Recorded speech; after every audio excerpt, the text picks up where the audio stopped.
Hello there, my name is Bruce Rain from Braggers Creations and welcome to today's live stream. It is a stinking hot day here in Sydney. It's only 31 at the moment, but it's supposed to get up to 37. That is around about the 100 mark for the Fahrenheiters. So yeah, I'm going to do my normal thing here and say hello to everyone. So starting from the top, I say hello to Steve from Mac84, to whom I was chatting to just this morning because he and I have regular conversations about capturing 8mm film, digitizing 8mm film. It's something that we have to just talk about amongst ourselves because no one else is interested.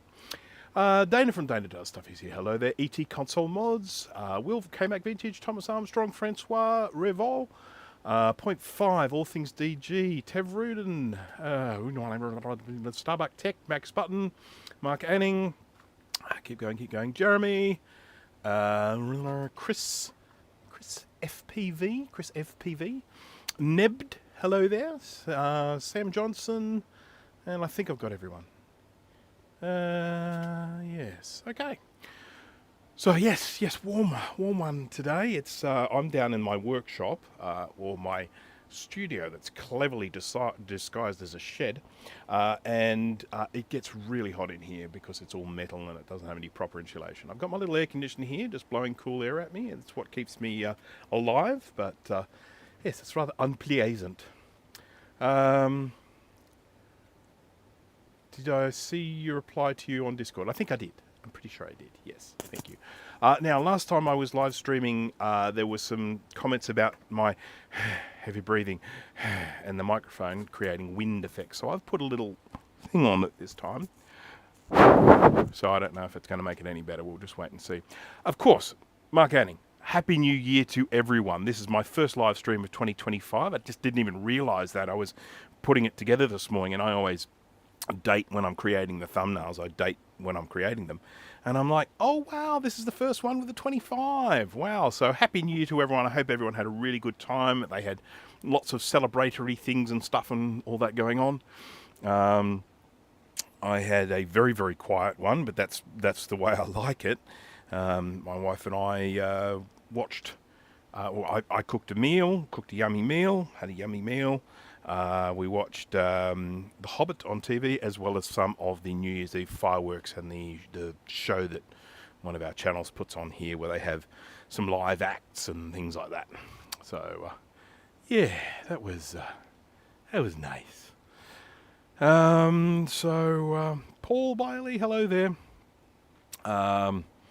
Yeah, so anyhow, I need to talk a little. I've got a whole bunch of things that I want to talk about today, as well as doing things. I'll do and talk at the same time, for the most part.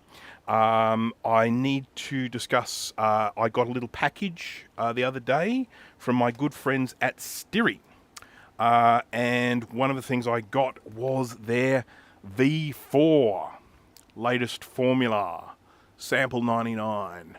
So I'm going to be trying that out today, see how it goes. I mean, I've got very high expectations because the guys at Styri, they're doing a bloody amazing job. I'm just so impressed with what they've been doing.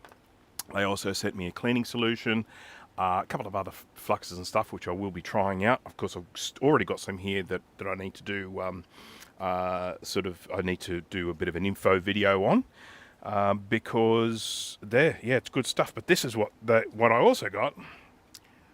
Solder. Styri are making solder now. So this is This is great, this stuff. This one is about, it's a little thicker than I normally use. This is 0.8 millimeter.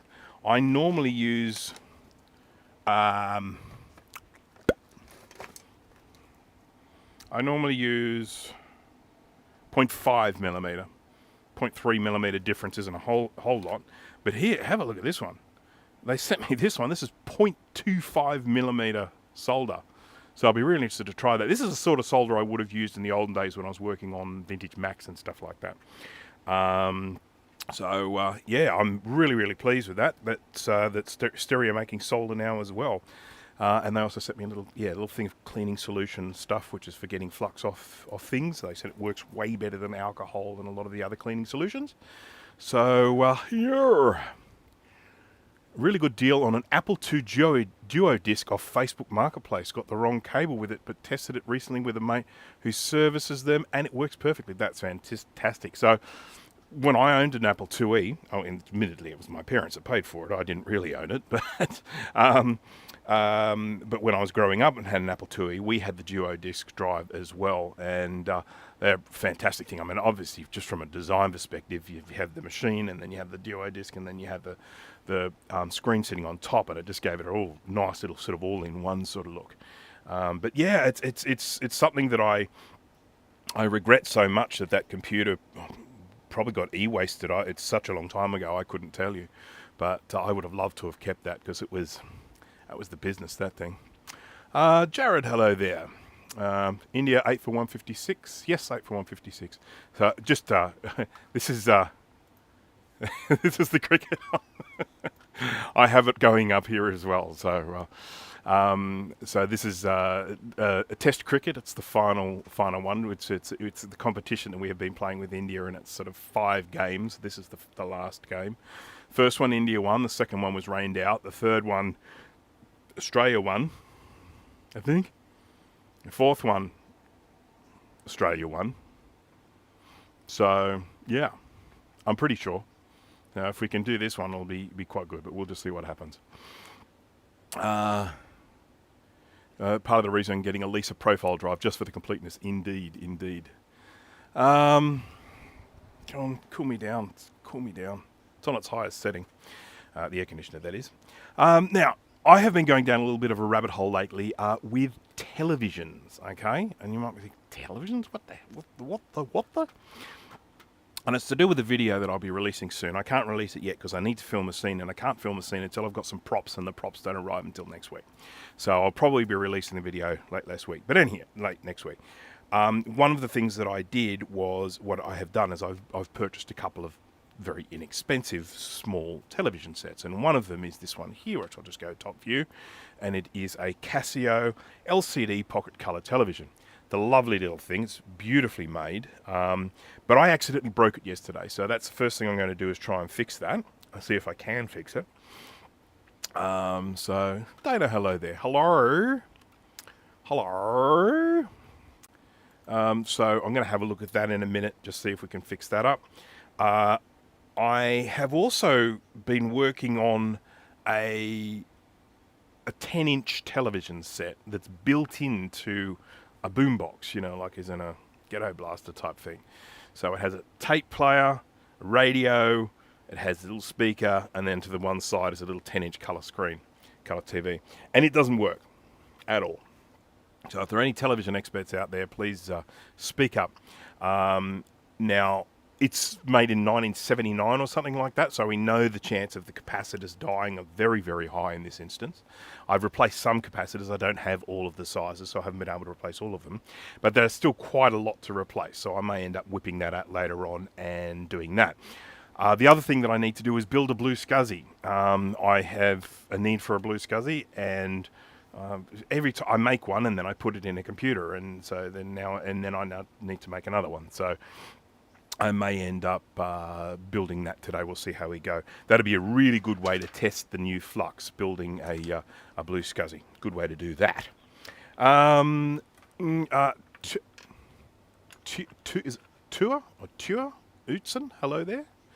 I'm not quite sure how to pronounce your name. I do apologise if I've made a mess of it. I am Australian. We're very, very good at making a mess of words. That's kind of our thing. We're all very well known for that. Like, hello,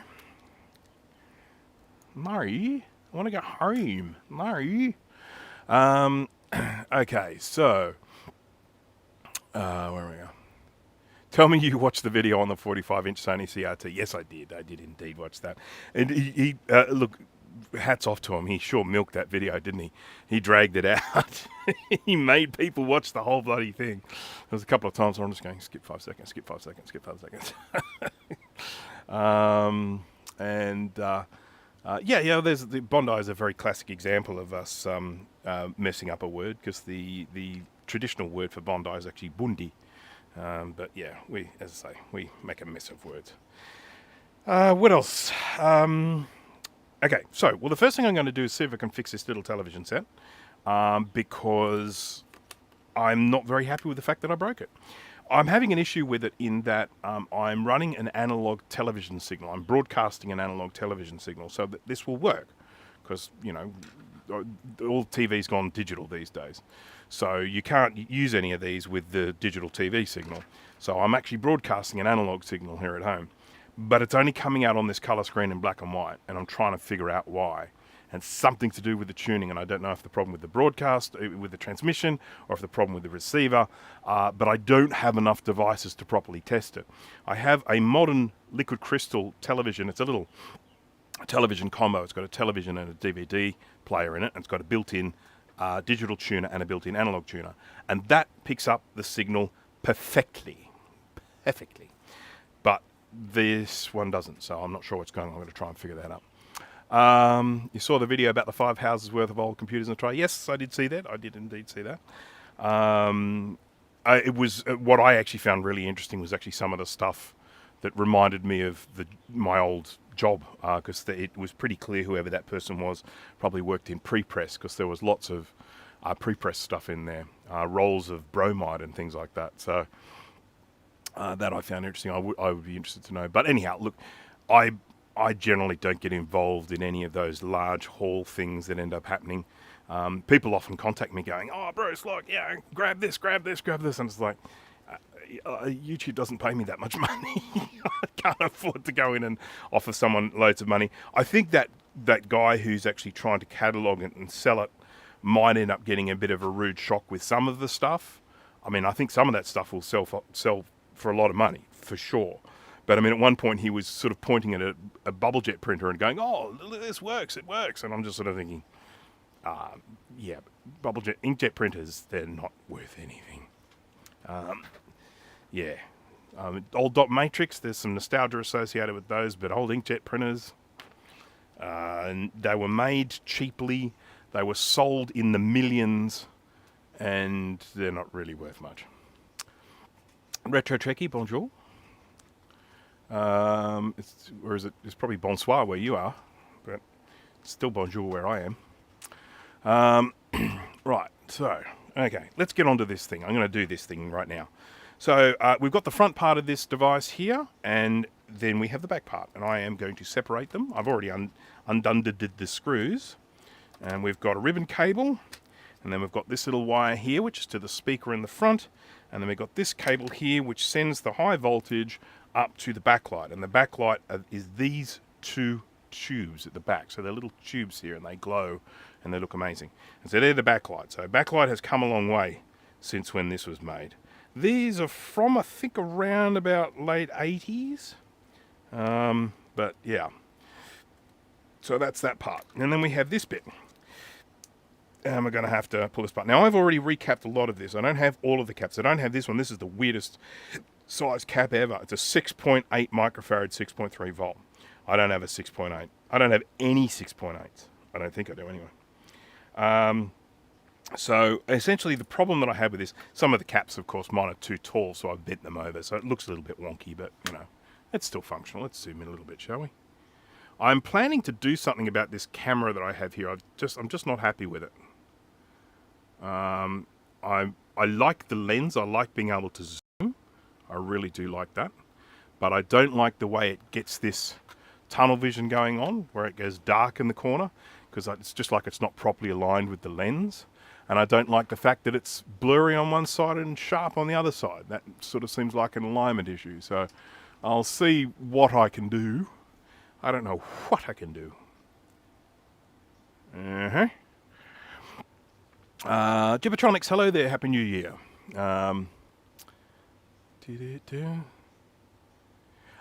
little TV is dual mode PAL NTSC. No, it is a PAL version here. So we've got this on the back here. Color system PAL.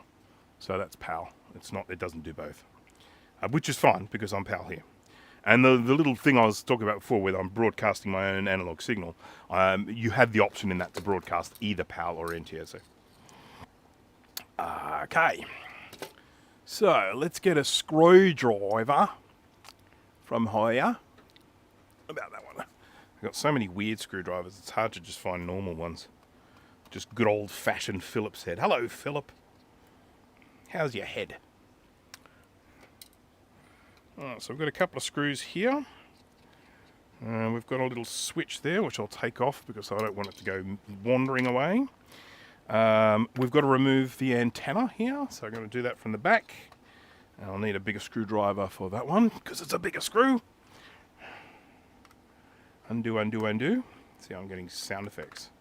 Do you know the song I got in my head at the moment? It sucks. It's terrible. It's that song by Peter Andre. Give me some kind of sign, girl. Of all the songs to get stuck in your head, far out. Okay, so then this, I've got a little knob here which needs to come out. Out you come, little knob. Probably easiest to push it out from this side. Come on, knob. Because this needs to come out like that. So I think this will be better off with a flathead screwdriver. Or even a pair of tweezers. There we go. I'm going to try and do this without breaking it even more. Already broken it. Oop. No, I won't break it, but I'll lose it. Well, it's on the floor somewhere. Or on me. In my pants. Yeah. Okay, so this can come up now. Oh, I need to take the batteries out. MacMan142, hello there.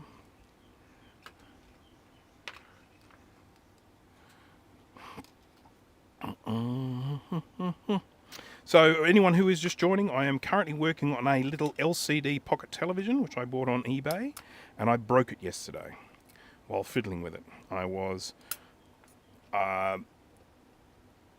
having an issue with the signal, and so I was doing some testing.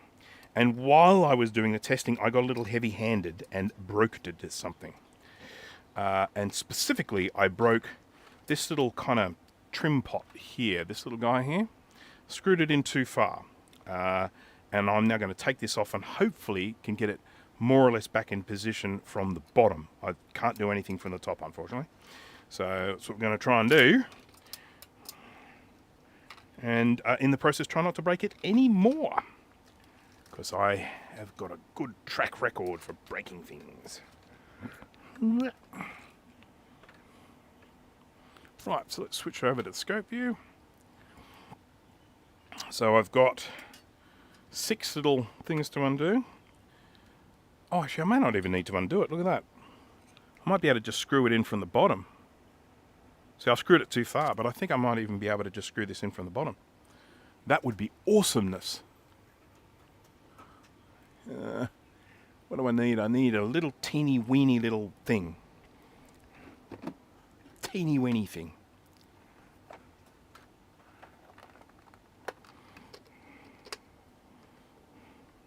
This might actually be really easy. I'm not going to say for sure. There's a little bit of goop in there that would have been used to hold it in place before some idiot buggerlugs here came and moved it.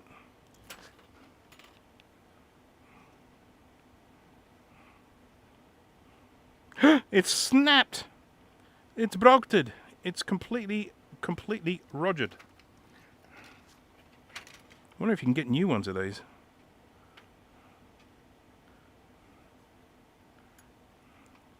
I didn't pay too much for this thing, but I am very annoyed myself that I broke it.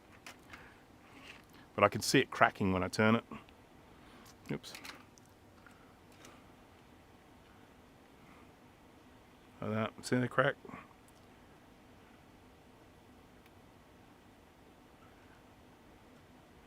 Yep, it's well broken. Well broken. What a poop. Well, I just have to see if I can get new ones of these, and they're like a ferrite core or something like that. I guess what I can do is, I think this one is more important than that one, so I can swap them over, put the broken one there and then the good one here. That's a pinch, patos, yeah. Let's try and use English words. That's a possibility. I had a little mishmash of potential and possible, and that kind of makes up a weird word that doesn't exist.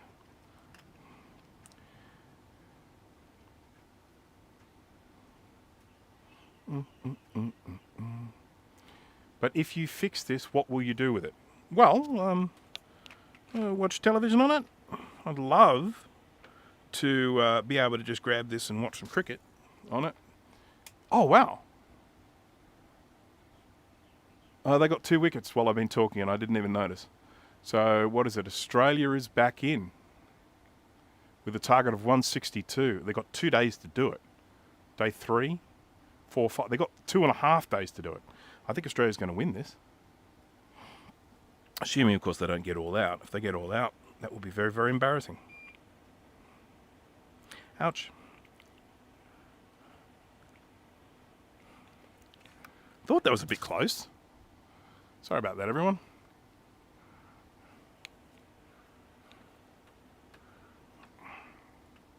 Gotta go up a bit. Up.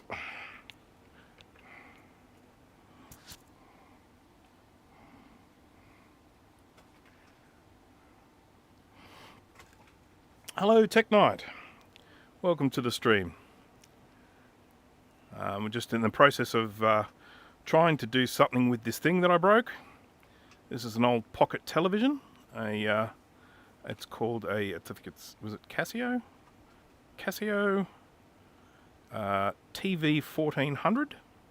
Very cute little thing. And while fiddling with it, I managed to crack one of the ferrite cores of one of these little sort of twiddly things. And I've got one idea of actually just trying to get the ferrite core back into a position where the crack doesn't matter, but I don't think that's going to happen.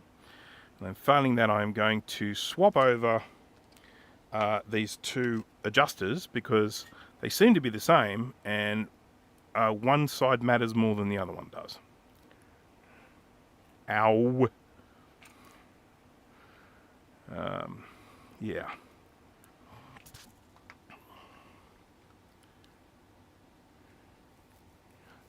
Oh, the geodocs, the plastic on those, unbelievable. Yeah, I can totally relate to that.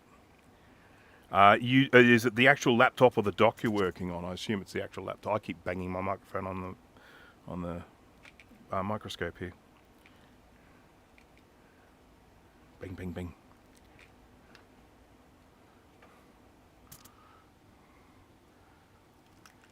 Why are ceramic SMD caps never marked with a value? Paul, I'm with you. Some of them are. If you were to, for example, go back and have a look at an older computer, let's say like a Mac 2CI or something like that, you'll probably find some of them do actually have a marking on them. It might just be something like A5 or A4, but that's enough to then be able to go in and look them up and replace them. But yeah, that's one of my kind of pet peeves is in this day and age where they can, print tiny weeny little things on resistors. Why the hell can't they print tiny weeny little things on capacitors as well? For some reason, it's like, no, we're not going to do that. That would be too logical. Oh, I tell you what we'll also do. We'll stick the stripe on the negative side for electrolytic caps, and we'll stick the stripe on the positive side for tantalums. That'll stuff them up.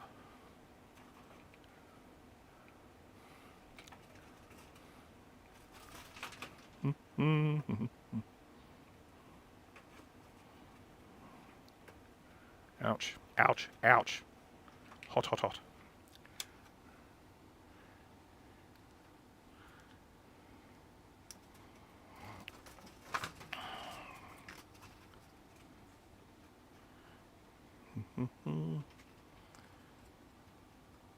Are the coils on the video or audio? Are these ones that I'm playing with here?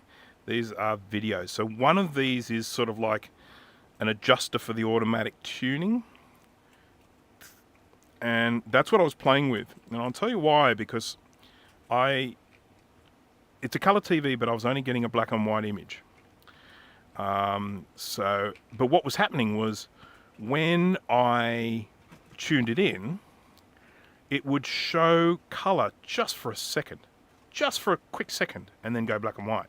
So I was thinking, oh, maybe it's not automatic tuning properly. Maybe I need to make an adjustment to the automatic tuning. So I started playing with that, and then it broke it. And it's out of focus, sorry everyone. I've got one here, I've just got to get the solder out of this guy. But because, see all this copper here? It heats up, and then when I touch the board, I burn my thumb. And it's not pleasant. There we go. Okay, so we've got good, good, good, good, good. I've just got this stupid middle one to do now.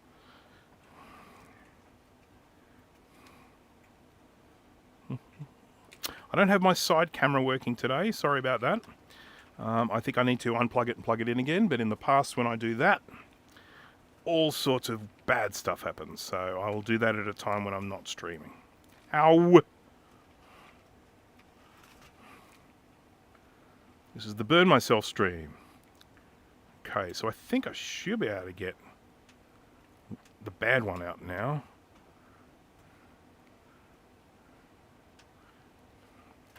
Yeah, she's coming.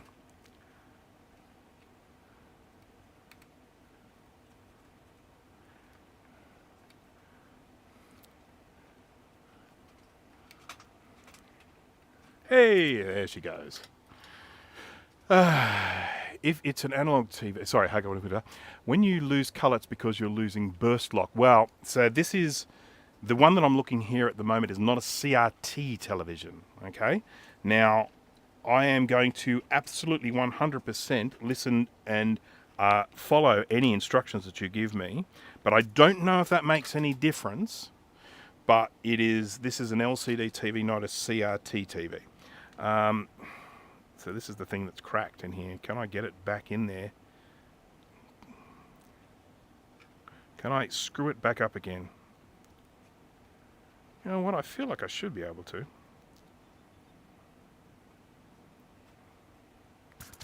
Oh, jeez, I keep whacking the mic. Sorry, everyone. It depends on what LCD TV it is. Early LCD TVs were actually analog.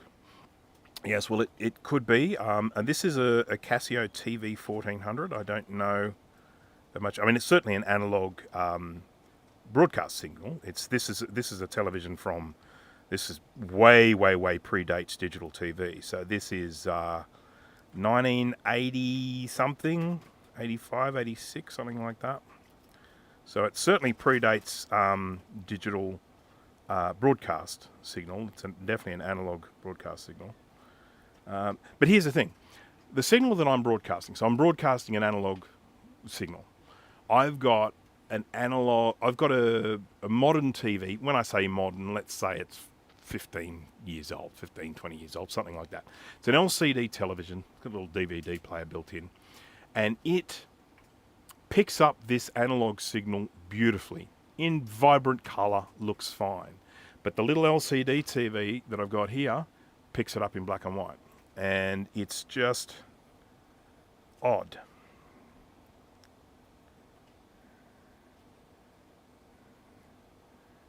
Come on, man. Can I get this to go in a little bit?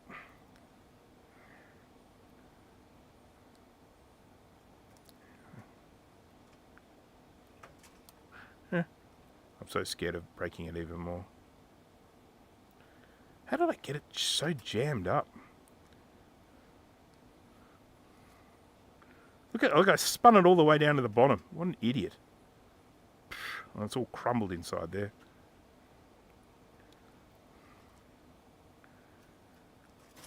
So, I mean, all I really need for this is to replace this little ferrite core, if I could find one.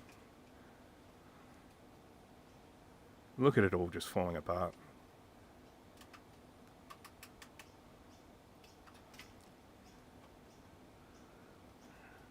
It's breaking. Okay. Breaking news. It's breaking. Alright, so this one here, I'm going to consider this one rogered.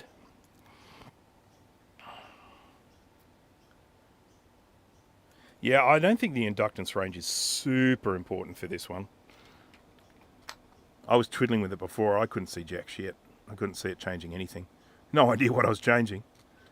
But it didn't seem to make much difference. That's why I'm going to swap these two over. But I do wonder whether I can get a replacement of this little thing. You never know. Might be a replacement somewhere. It's probably just cheaper to buy another one of these, to be honest. But I would love to know the whole situation with the whole black and white colour thing. But I don't know enough about TVs to do that.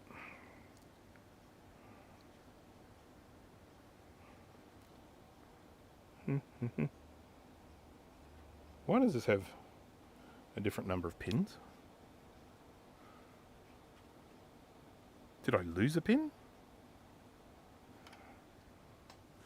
I don't see a pin sticking out of there. Oh, there is a pin stuck in there. Why break one when you can break two?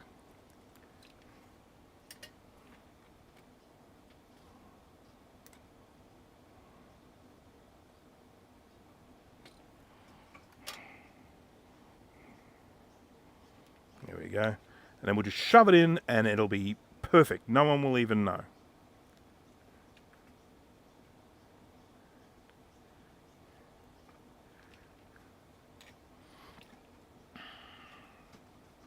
There we go. There we go.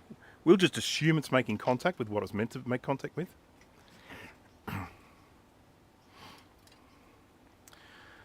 What I need done here is check the burst oscillator. Okay. Yeah, look, twiddling with coils is the absolute no-no. I remember reading in I had this book about repairing things, and of course it was virtually one of the first tips he gave right at the beginning. Don't twiddle with coils. Now the reason why I was twiddling with the coil was because when I was tuning this thing, it would give me a color picture for a nanosecond and then change to black and white. And I was thinking, and because these things are an automatic tuner, you just press a button and they just tune where they want. I was thinking, oh, maybe that automatic tuning is out a little bit. So I thought I'll twiddle with the adjustment for the automatic fine tuning. That was where I came unstuck, because I was thinking, I actually had some logic behind it. I wasn't just fiddling for the sake of fiddling. I was actually thinking the automatic fine tuning might be out. So that was the thinking behind it. That's my story and I'm sticking to it.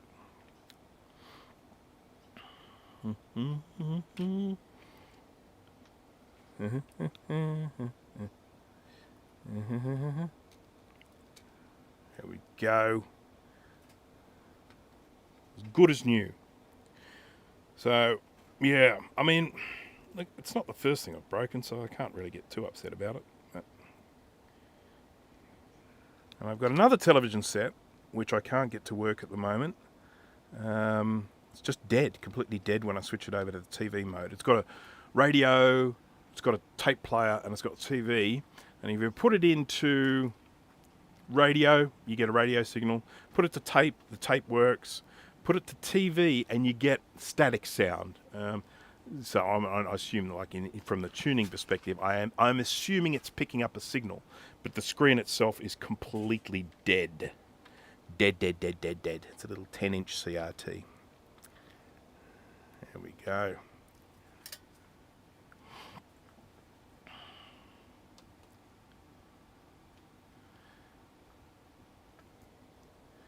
Right. Well, I will look into that situation there. So I have to try and find out where the oscillator for the burst lock is.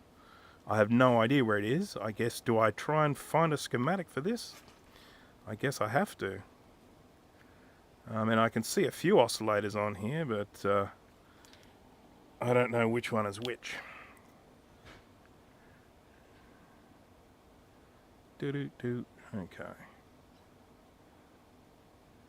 Here we go. This is going to be as good as new now. You watch.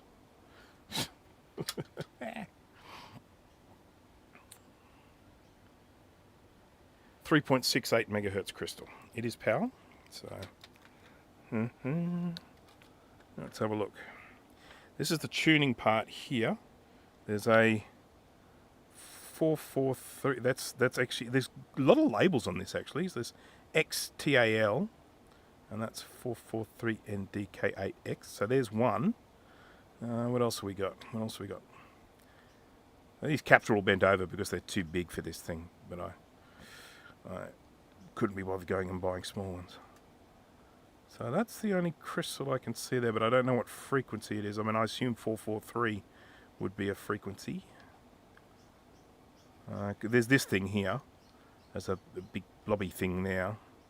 I don't know if it might be something inside that. It's possible.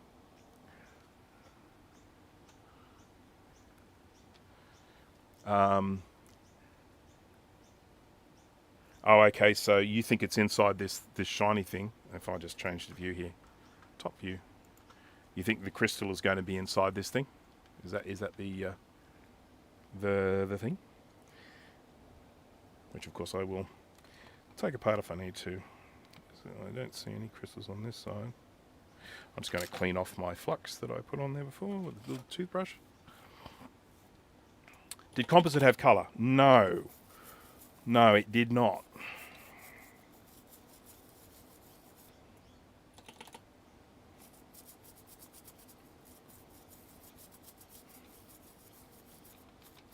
That was the thing that I thought was odd. I was completely expecting that I would get a colour signal when I plugged into the AV input, and that, but I did not.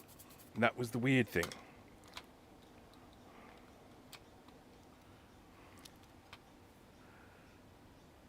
It's a miracle what they did with 50s electronics, indeed. Yeah, it rules out the tuner. Why do you... Oh, okay, all right, no worries. Okay. It's the D-mod burst oscillator. Okay, no worries. So I have to open this thing up in here and find a crystal inside there. That's what you're telling me, isn't it? Let's get some of this copper off. I mean, it looks like it's just taped on, just a shield.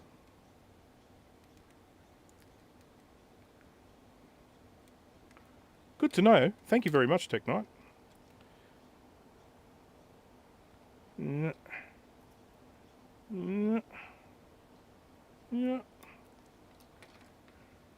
Oh, there we go. Oh, what a little mess. What a little mess.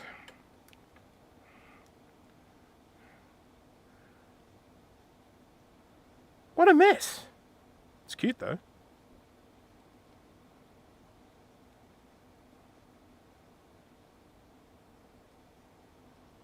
No.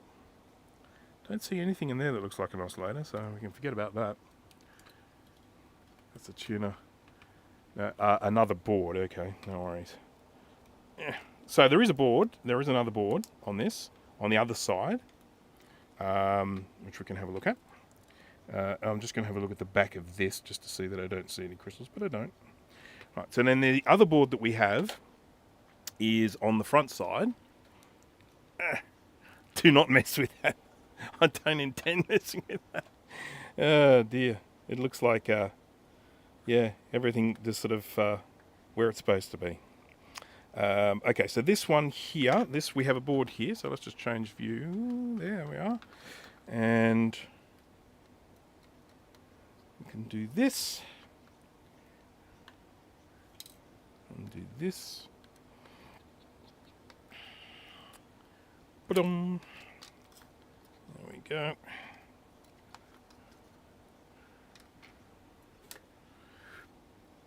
And this part is a real pain to get off, but it's alright, it does come off. Excuse me. It's little bits of metal clipped into each other. And then there's some metal that's soldered here, which we can desolder, that's alright.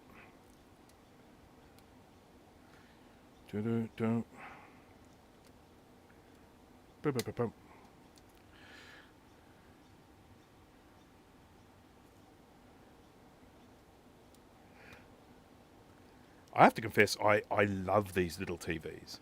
I know there's sort of, I don't know, it's a nostalgia thing, I guess, for me. It's the same as like looking at a Sony Walkman or something like that. I mean, you don't really worry about these things anymore. I mean, you can watch TV anywhere you want now. I can watch TV on my computer here and see how Australia's going in the cricket.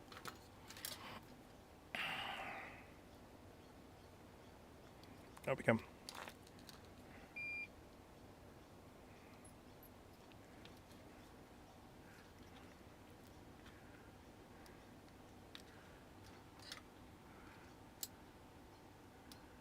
Yeah, I'll tell you what, if this TV, I can get it working, that will be a dead set miracle. I don't think it'll ever be the same again, because we cannot forget that I did break that little ferrite core. It is a crumpled mess. So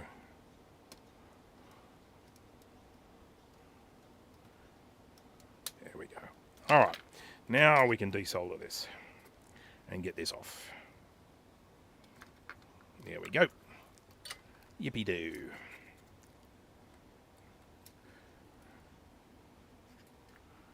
There we go. Okay, what do we got here? Now this board does have two sides. This side's a little bit hard to access, but not impossible. This is soldered on again. It's soldering everywhere.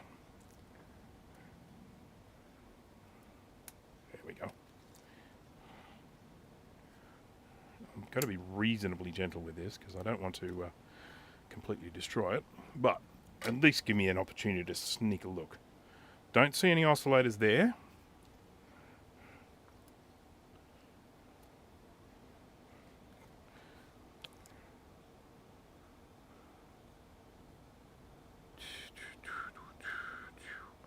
Give me some kind of sign, girl.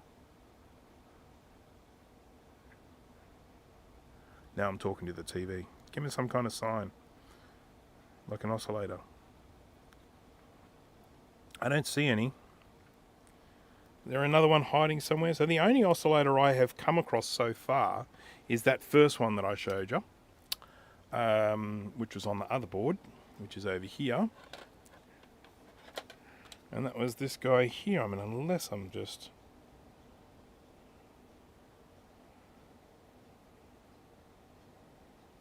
I'm looking.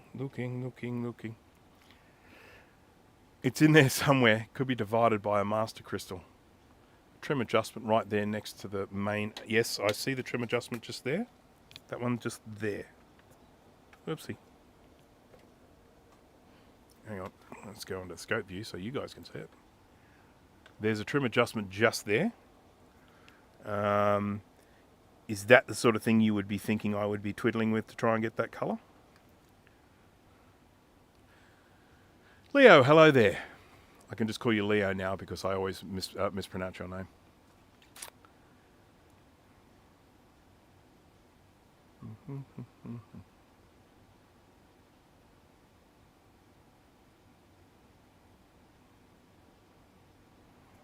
Usually to trim a crystal, but I don't see that. Yeah. It'd be really good if I could get a schematic of this, wouldn't it? Let me see if there is one. I go. Let's do a quick search here. Wherever my mouse is. Australia's 1 for 39. Oopsie, sorry about that. All right, let's see what we can find here. We go. Casio. Ouch. No, that's all right, wasn't hot. Casio TV 1400. 1400. Schematic.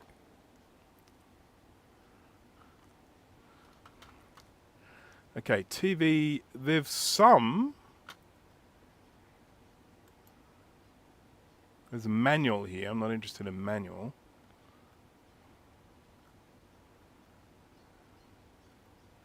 New. Find schematic. Schematics, there we go. Are there anything there? Schematics? No. Nothing. Empty. Nothing.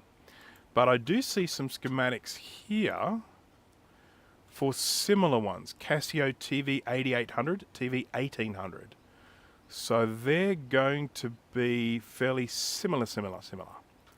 There's a parts list. Hey. That could be good. Thank you, Internet Archive.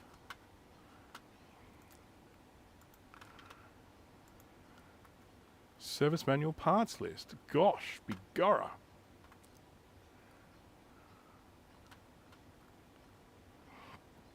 All right. Download options. EPUB.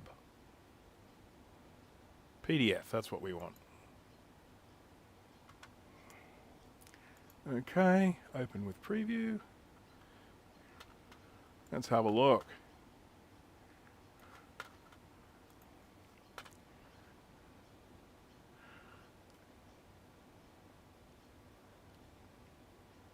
Okay, so if you're wondering what I was twiddling with before, I can show you that, because thankfully there are actually quite a lot of labels on this board. So what I was twiddling with was this one here that's labeled AFT, which is automatic fine tuning.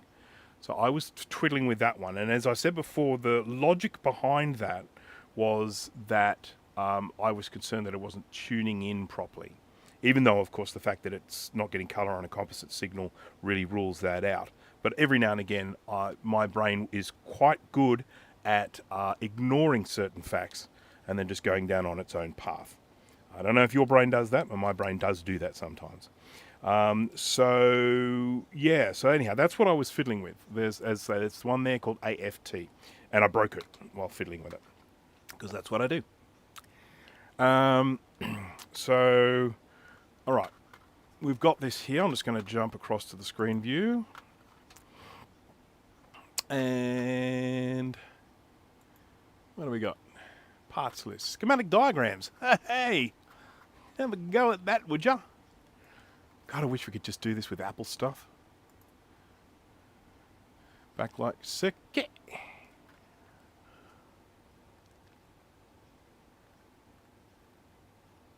Oh, God, that is so small for my bloody old eyes. I can't read that for love nor money.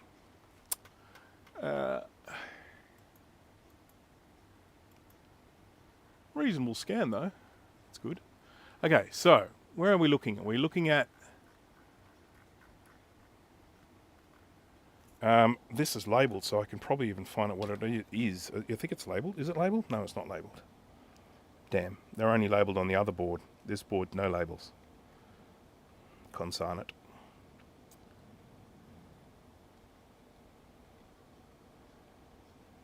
Alright. Oopsie.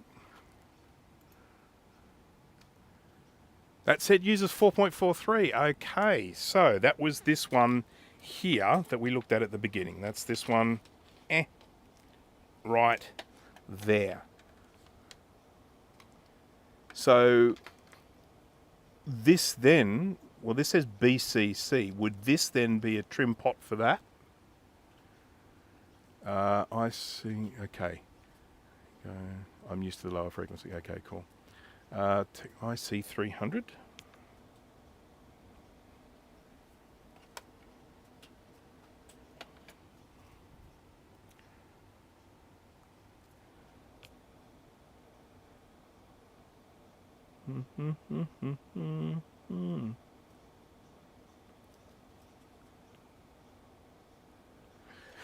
All right, okay.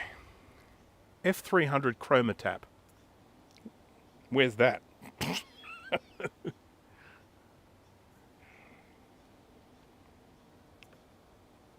Color.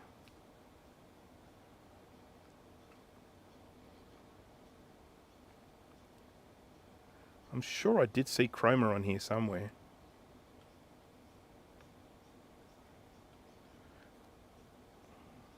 But it was, I'm sure it wasn't, it was linked to a there it is, chroma. That's a, oops, that's a thing. Oh, there it is, look, T, 4.43. Yeah.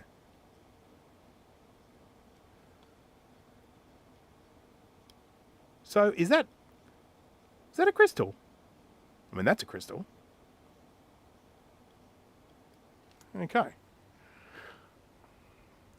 So TC300 is a trim adjustment. See, there's no labels on this, so when you're giving me these codes, they don't actually mean anything to me. So that's a trim adjustment. Oh crap! I'm not even on the microscope. There we go. Okay, so here we are. So chroma is right there, and it's this little guy here that says 4.3. That little dude there, and then we've got a little trim adjustment there, BCC, and then we've got this little crystal here. So MacGyver would have been able to fix it with a paperclip and some bubble gum.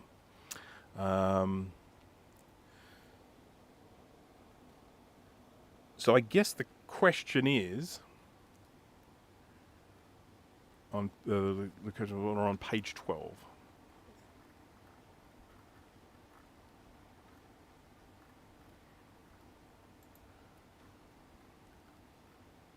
Oh, look at that. Hey, I see it.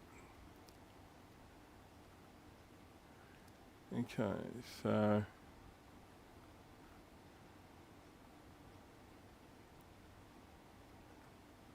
I've got to zoom out now. All zoomed in. Whoop. So that's that way. Okay, cool. So then we've got that. Yeah, okay. So T3, yeah, okay, cool. So that's what we're looking at there. So that this one here that says BCC, that is T300 or whatever it is. I've got to zoom back in again. Can't read it again. Yeah, T300. And then this little guy here is F300. I think that's right. Would that make this H300?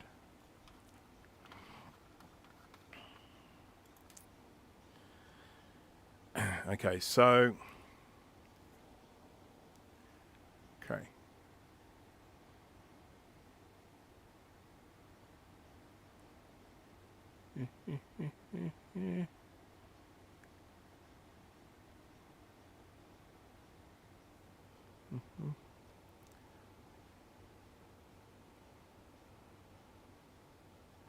It's not that cool. It's a capacitor trimmer cap. Okay, cool.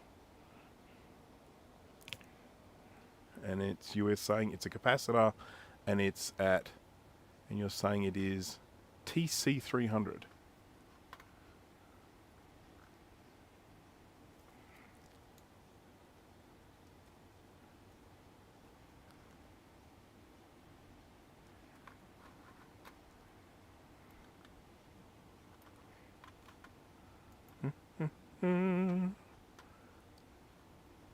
So we're going to find TC300.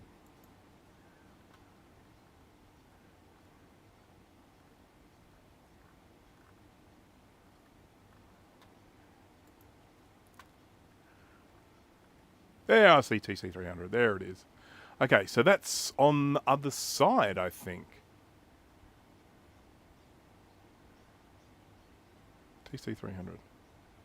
R302. 309. Okay, cool. Or is it the other board? Let's have a look.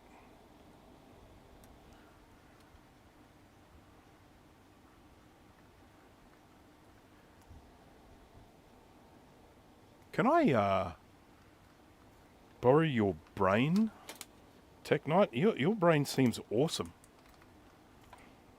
Okay, here we are. TC300. Oh, I see it. Right there. Boom. Smackaroos. Right there. Okay, so that's our little trimmer right there. TC300. So that's the guy that we trimmed this, whatever we called it before, this block thing. Yeah, okay. Oh, well, I'm glad I found it. Now, the only problem I have is I can't actually do the adjustment now because the signal, the analog signal that I'm broadcasting doesn't reach down here into the shed. I will have to make this adjustment up there. What a letdown. What do we do? What do we do? I have to think about it. Get a composite signal in there, and you twiddle that, I bet the colour pops back in. Oh, God, I love the cut of your jib. Okay.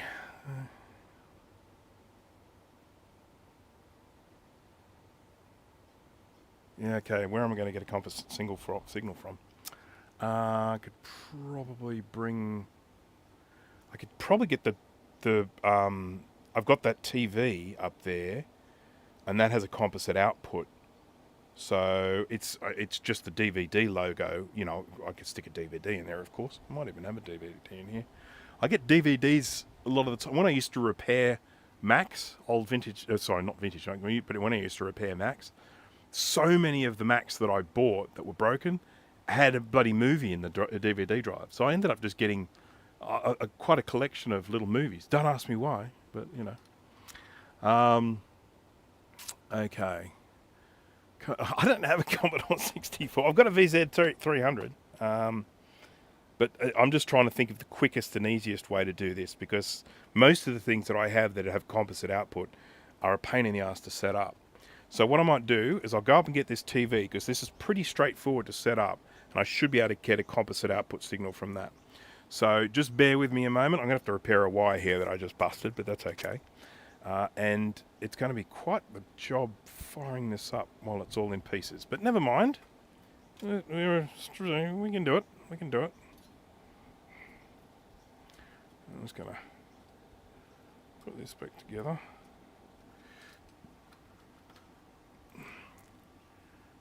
Any good movies, though? I got The Rock in one of them.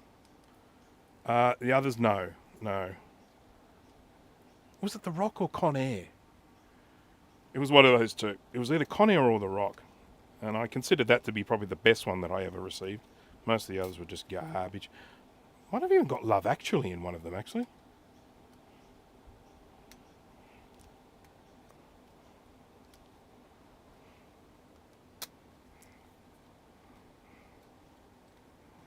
I had one of them was a doco. It was like a nature documentary. Was it with the commentary by Attenborough? There we go. Okay, got that back together. All right.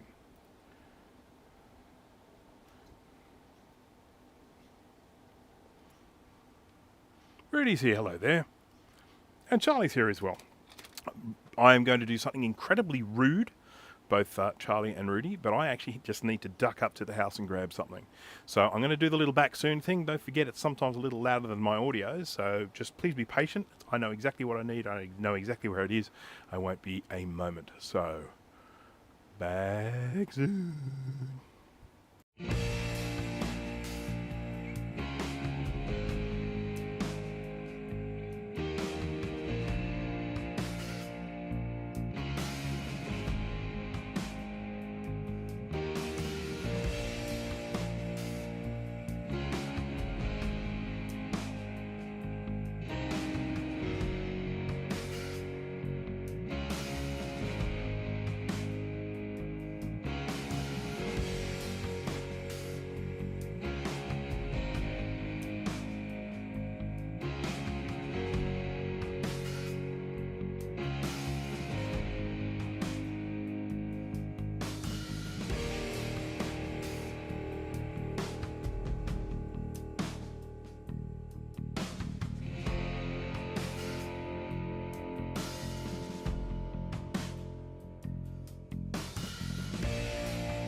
Hello.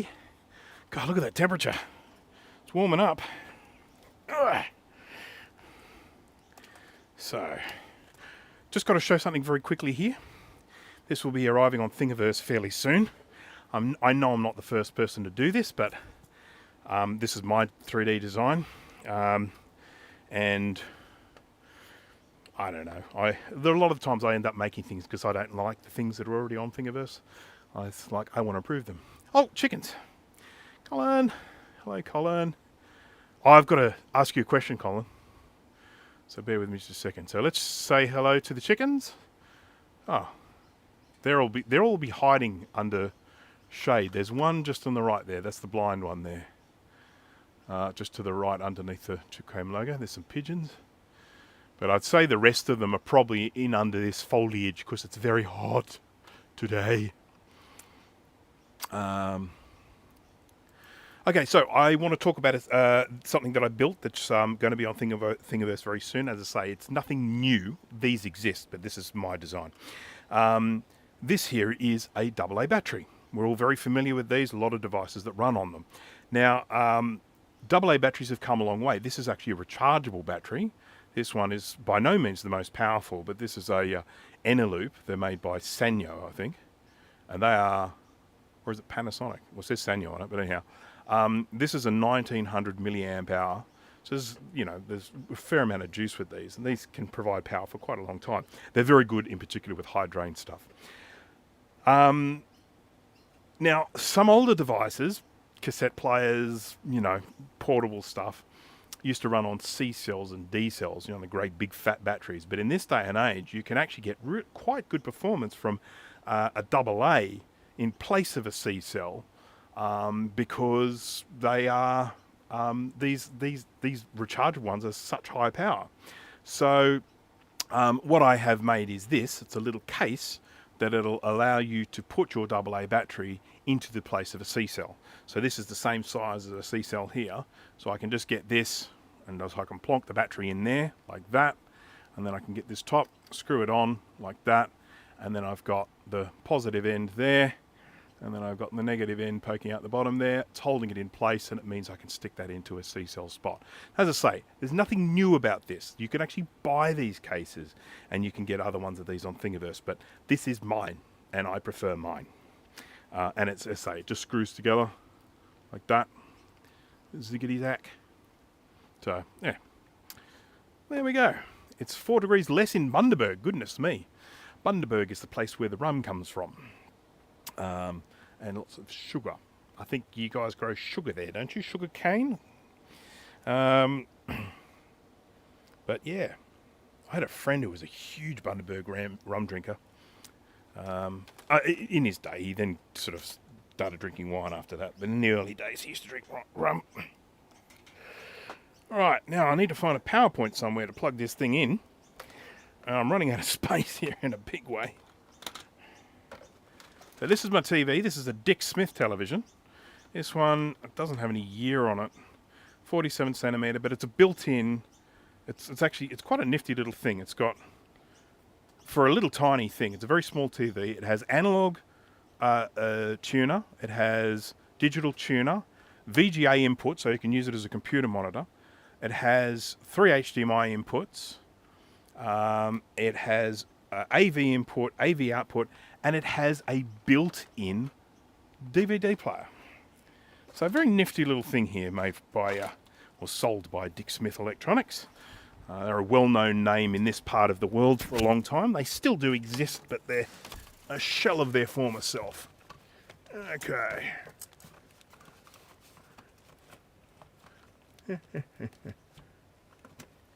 Yes, indeedy.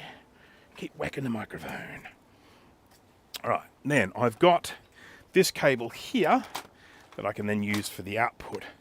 But I happen to know that the video signal comes in on other the pin out of this is designed for a different device, so that should be the video coming out, but I can't plug that in. I can't use that as the video for this device. I think it's the red one. We'll see. We'll figure that out when we get to it. Now, does this reach all the way down here? No, it doesn't. I'm going to reach over here. Oh no, there, I can put it there. Yeah. Rested on the garbage bin. That's perfect. Gives me room. Now I've got to do a little bit of repair on this. Oh crap, how am I going to... Oh, I'm going to have to power this with the power supply, aren't I? Oh, my lead's not long enough. Yeah. I do have a longer one somewhere. Crap.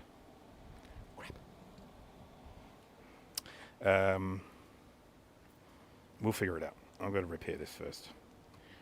So that's coming from there. Yeah, we definitely need that or we won't get backlight, I think. I've lost my mouse. Oh, there it is. Colin, are you still there? If you're still there, I wanted to just mention something very quickly. Your video on the Macintosh 2 FX, which I really enjoyed, by the way. Great fun. I mean, me, very easy. I love 2 FXs. You didn't have this bracket, and you 3D printed a bracket for your Blue SCSI because you didn't have this bracket, or you did have this bracket, but the wrong... Well, anyhow, you probably know this already, but just in case you didn't know it, the 3.5-inch hard drive bracket from inside an SE or an SE30 does also fit on that 2FX chassis thing. So if you take this off, there are the little slots for the 3.5-inch bracket to fit in there as well. So just mentioning that, you probably knew it already, but I just thought I would mention it. I was really looking for this yesterday and I've just found it. Oh well, never mind.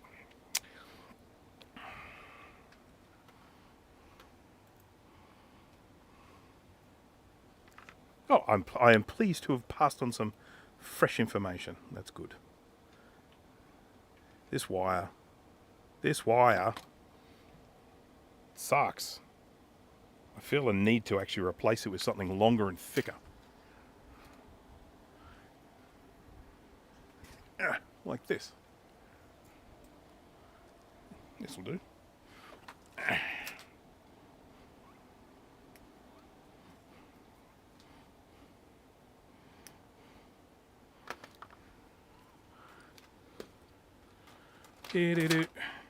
I've been repairing hard drives. This is a 5.25-inch hard drive that I've been trying to fix. I had one totally dead one and one partially dead one. Tried to turn it into one fully working one. And I've turned it into one sort of working one. But let's face it, when you're dealing with a hard drive as old as that, it's a 160 megabyte 5.25-inch hard drive. And, you know, it's got some vintage on it. Did figure out the SE floppy drive bracket is the same one. Didn't realise about the hard drive. Yeah, so having owned a Macintosh 2 back in the day, I remember that from the time because by the time I owned a Macintosh 2, it was all 3.25-inch. There was no 5.5. No one was using 3.5-inch. No one using 5.25. Right, so I am really seriously thinking about replacing this cable. So I'm going to do that now. I need a screwdriver for that. There's a little tiny black cable here, and I think it's the one that goes to this little high powery thing to power up the backlight, because the backlight needs a bit more power than the rest of the device. So there's this little board here, like this little guy here, with a little transformer on it, and this, I believe, outputs the high voltage to the backlight. And I'm just going to replace this skinny little black wire here that I just don't like it one little bit. I'm going to replace it with something a bit thicker and a bit longer, because I've busted it twice already.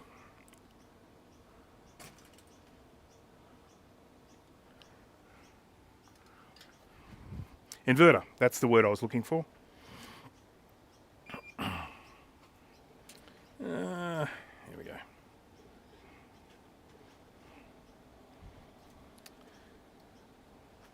Once again, let me know if you don't need that brain of yours, Tech Knight. I got first dibs.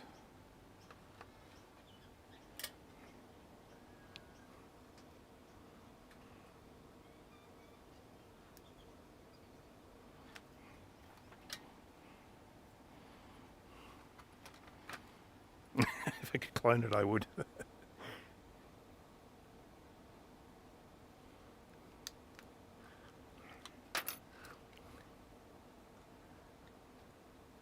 There we go. Nice big fat wire on there now. And I probably should do it for the other wires as well, but no. Oh, I'll tell you what, I've started watching this TV series called Dark. Has anyone watched that? It's German? Man, that is out there.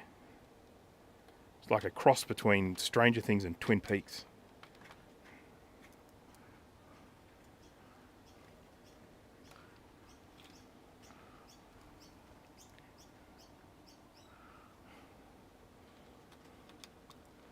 Okay, there's our little inverter-uni.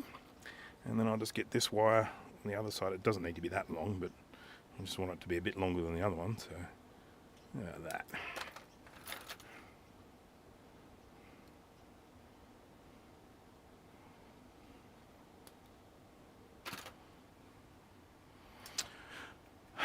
Bonjour to Ruptus Ictus. Bonjour to you, although I'm imagining it this time it's probably bonsoir over there. I'm assuming it to be like really, really late at night, I would think.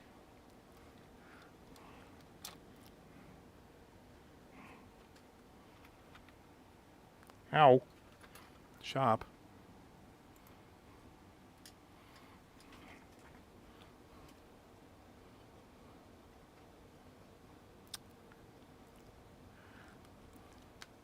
Je m'appelle Bruce. Je habite Sydney. There we go. That's the extent of my French. Right. Now we're going to do some twiddly-fiddly stuff. I've got to get power to this. What does it? Takes 1, 2, 3. It takes 6 volts. Now the problem I have is I'm going to have to put this up here because...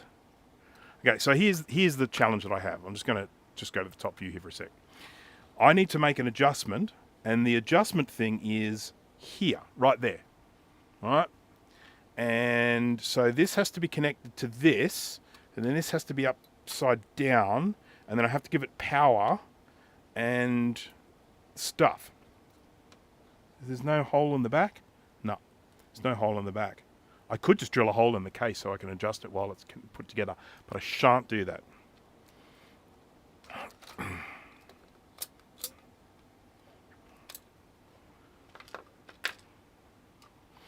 Yeah, all the crazy French people in the live stream. Oh no.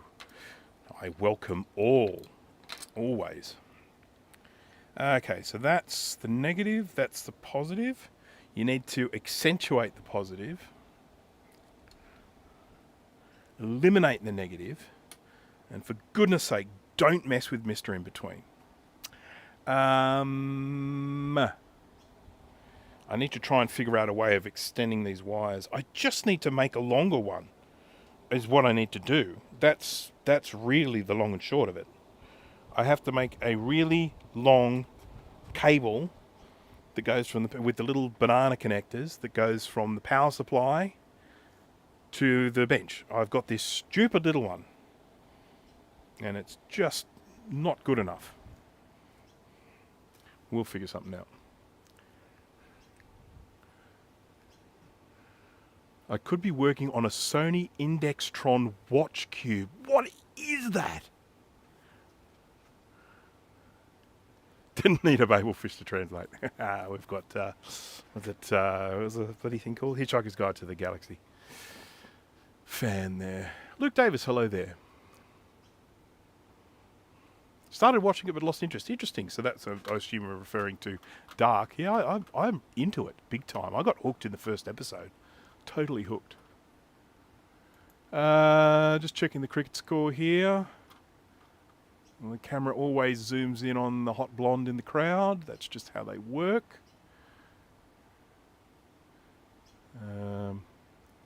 They must be at lunch or something. Oh no, it's someone get out. 3 for 58. Australia need 104 runs to win. 7 wickets in hand. It's doable, as long as we don't do something silly. Oh, you know, I could use these. That's a thought.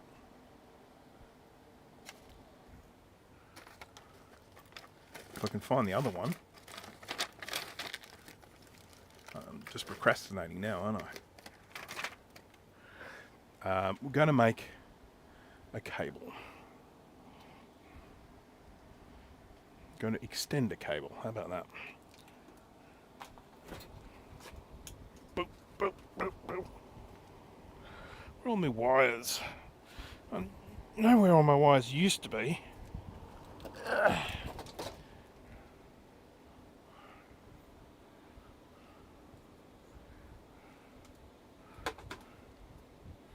Yeah, this will do it. This will do it.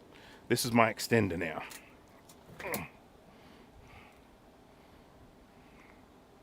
Damn, this is manked up. Big time. Alright. So this, connect to this. This, connect to this. And so now I should have some voltage. We'll just check.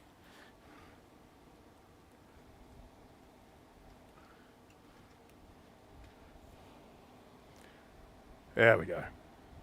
Okay, so it's just not making the best contact there.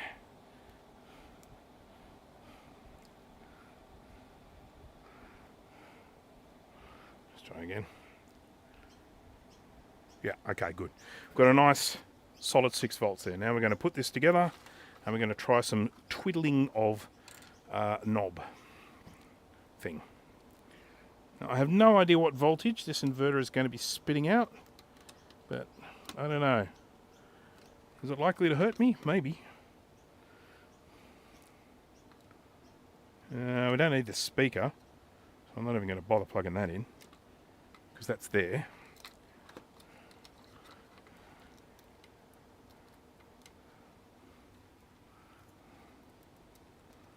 Right. So, this is going to be a bit of a challenge, because this is kind of a bit of a challenge. Which one is the input? Audio, video is that one. So that's this cable here and goes into that one there. And then I'll probably have to fiddle around to get the right plug in this end. But we've got to switch this TV on first. And I'll put it into DVD mode, because that way it'll just show us a blue screen. And obviously if it's colour, it'll be blue. There we go. Let's go to menu. Oh no, hang on, it's not menu. I want to get input. DVD. It's got a USB input. I wonder what you'd have as a USB input. Okay, it's now showing blue. So now I'm going to give this some power. Oh, far out. God, it's a bit difficult.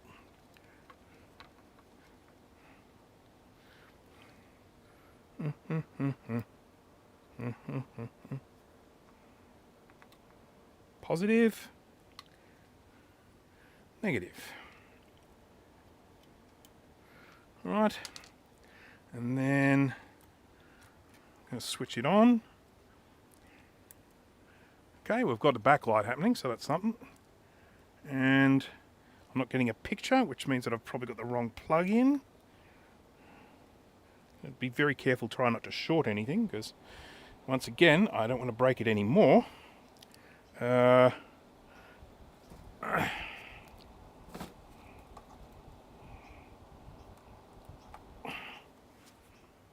I think I got the brightness turned up too high. Yeah. Brightness was turned up way too high. Let's try that again.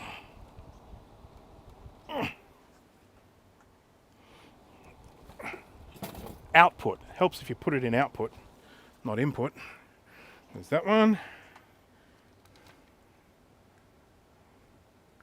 Okay, let's try that one.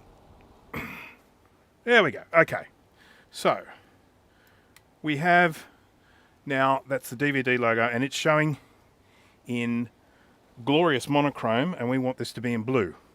I have it on very good authority from the clever person, Tech Knight, that I need to twiddle this little guy here, and we may getting the colour to pop back in.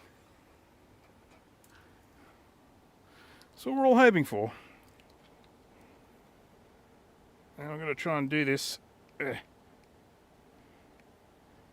God, let's put the other glasses on, for goodness sake, you idiot. There we go.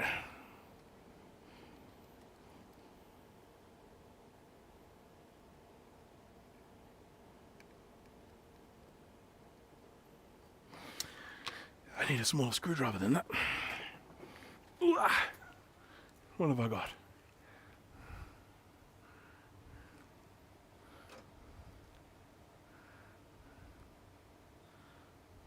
Nope, I'll have to do it on these ones.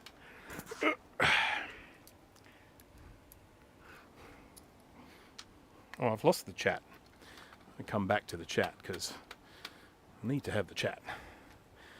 Whew, let's check all this.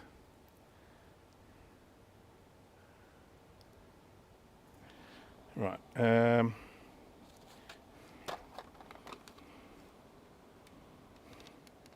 This one's a really, really thin one, isn't it? Yeah, let's just try this one.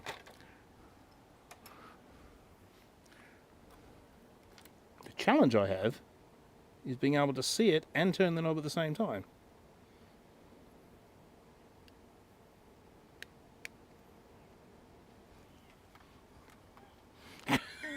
Stupid big fat hand. Kind of need a mirror.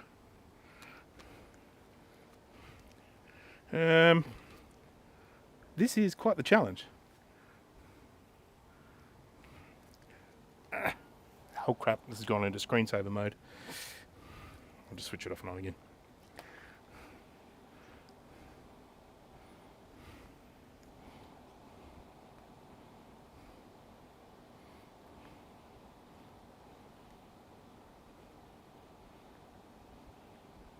Okay.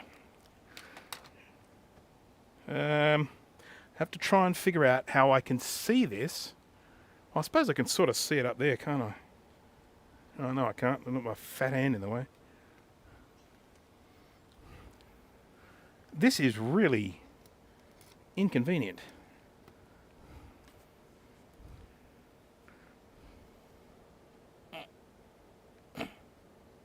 Okay.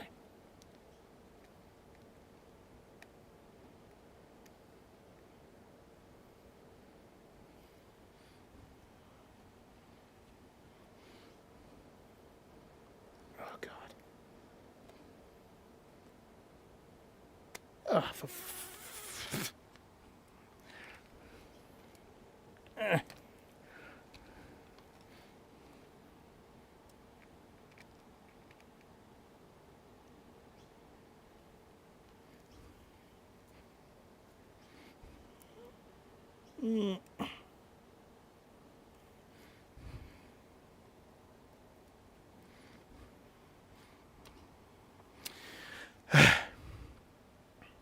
I do need a mirror.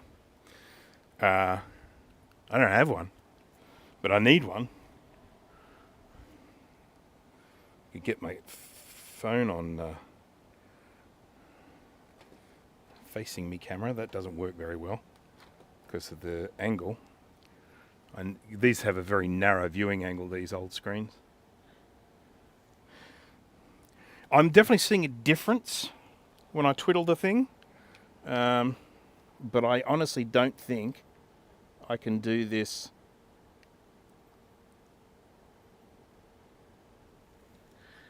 without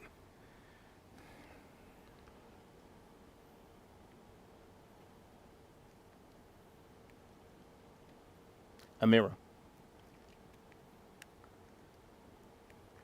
The other challenge is that this little screw is really hard to turn.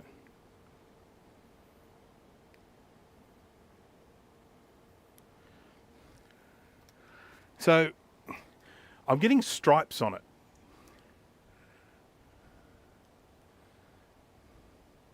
Grab a CD.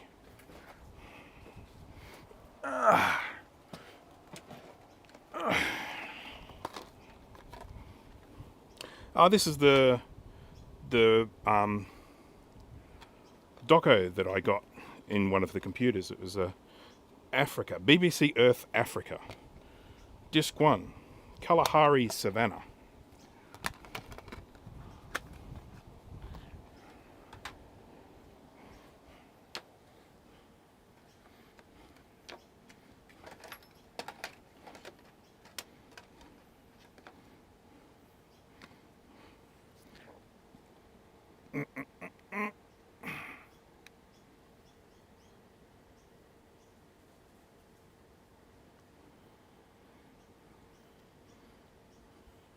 I can't see. Could be colour, could be black and white for all I know. Can't tell at all.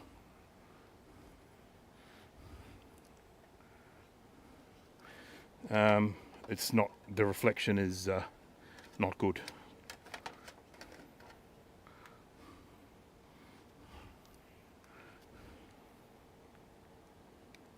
So I can tell you what's happening.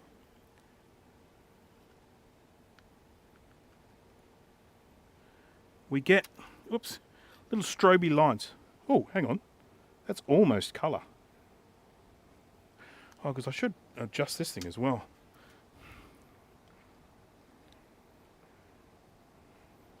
Because I can't forget that the actual colour adjustment could have been all the way down. Okay, so that's all the way down. That's all the way up. So we're actually on maximum colour here at the moment. And I'm just going to go here to do this, do this. So it's really interesting because this is kind of a little bit like what I was having happen just for a brief second. Getting like some colour in there, but not all. I'm just going to twiddle the thing again. That's not a bad angle, that one now.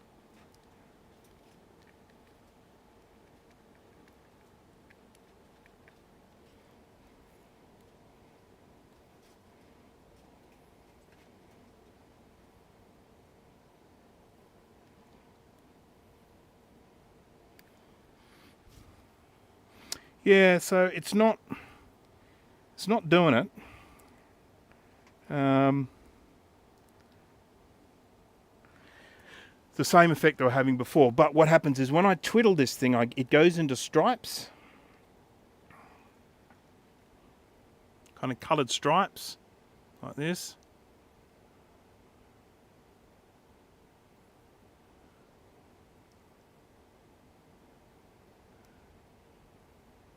And the coloured stripes almost trick you into thinking that there's colour.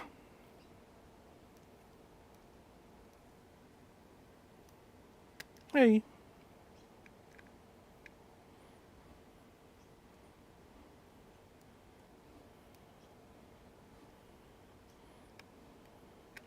Hey. Hey. Hey.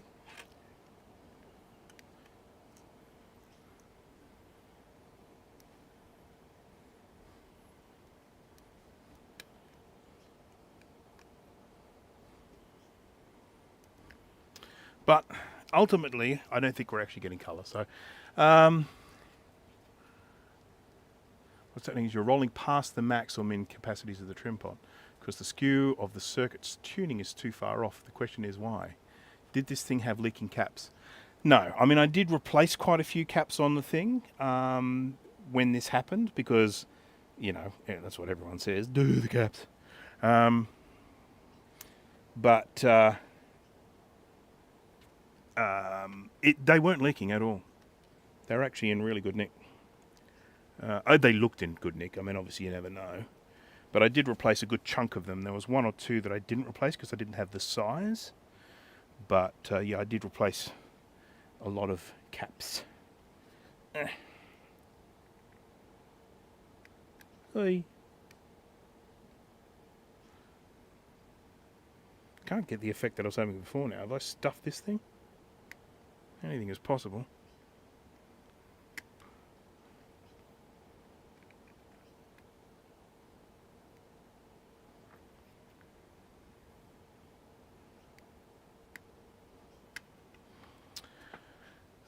Kai, hello there. Oh, boy. Oh, no, I've got the stripes back again. The stripes are good. I feel comfortable with the stripes.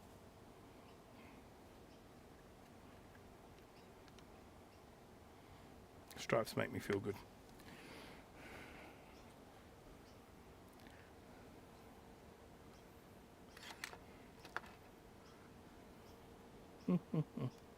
So many trim pots here. I mean, I could just be mucking around with all of them if you want.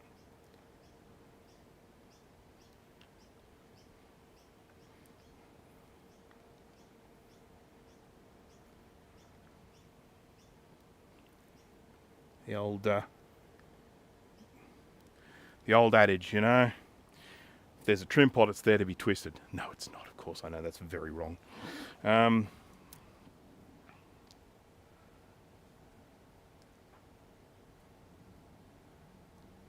1:30 a.m. here. Lou fell asleep after watching some Exploding Kittens and Squid Game Season 2. It's almost there, which is why you get stripes. I've lost a little blue wire. A blue wire has come undone from here. I don't know why.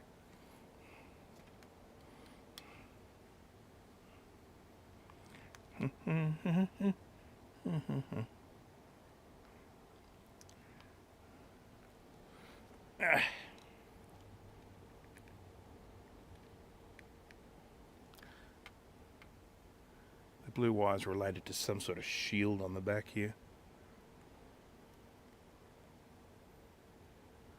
Oh well.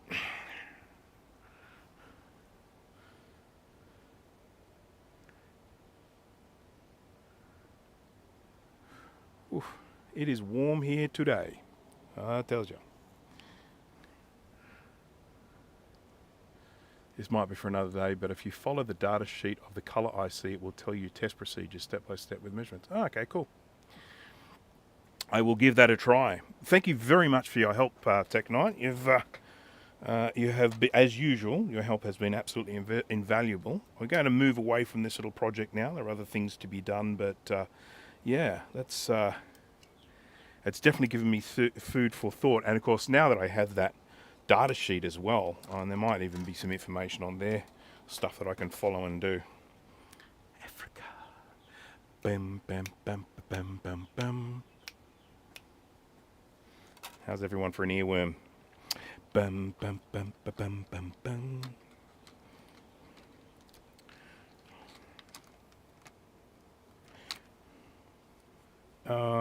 That goes to there. Okay, cool.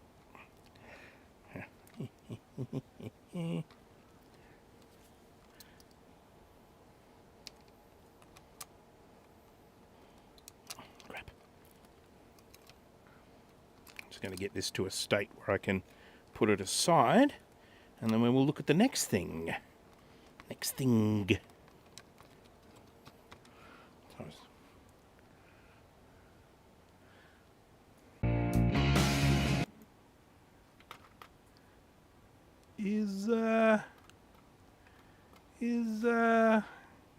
Am I streaming again? If someone could please just jump into the chat and tell me if I am actually... Yeah, that was weird. OBS just crashed. Just sitting here, just minding my own business, and then bang, OBS, boom, unexpected, quit. Felt like I was using OS 9. And yeah, thankfully, it can be recovered, so that's good. Hello, Jay. Thank you for joining.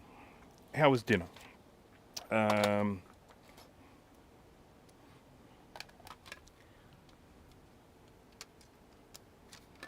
Let's put this away, just getting this away so I can start working on the next project. Oh wow, never noticed that before.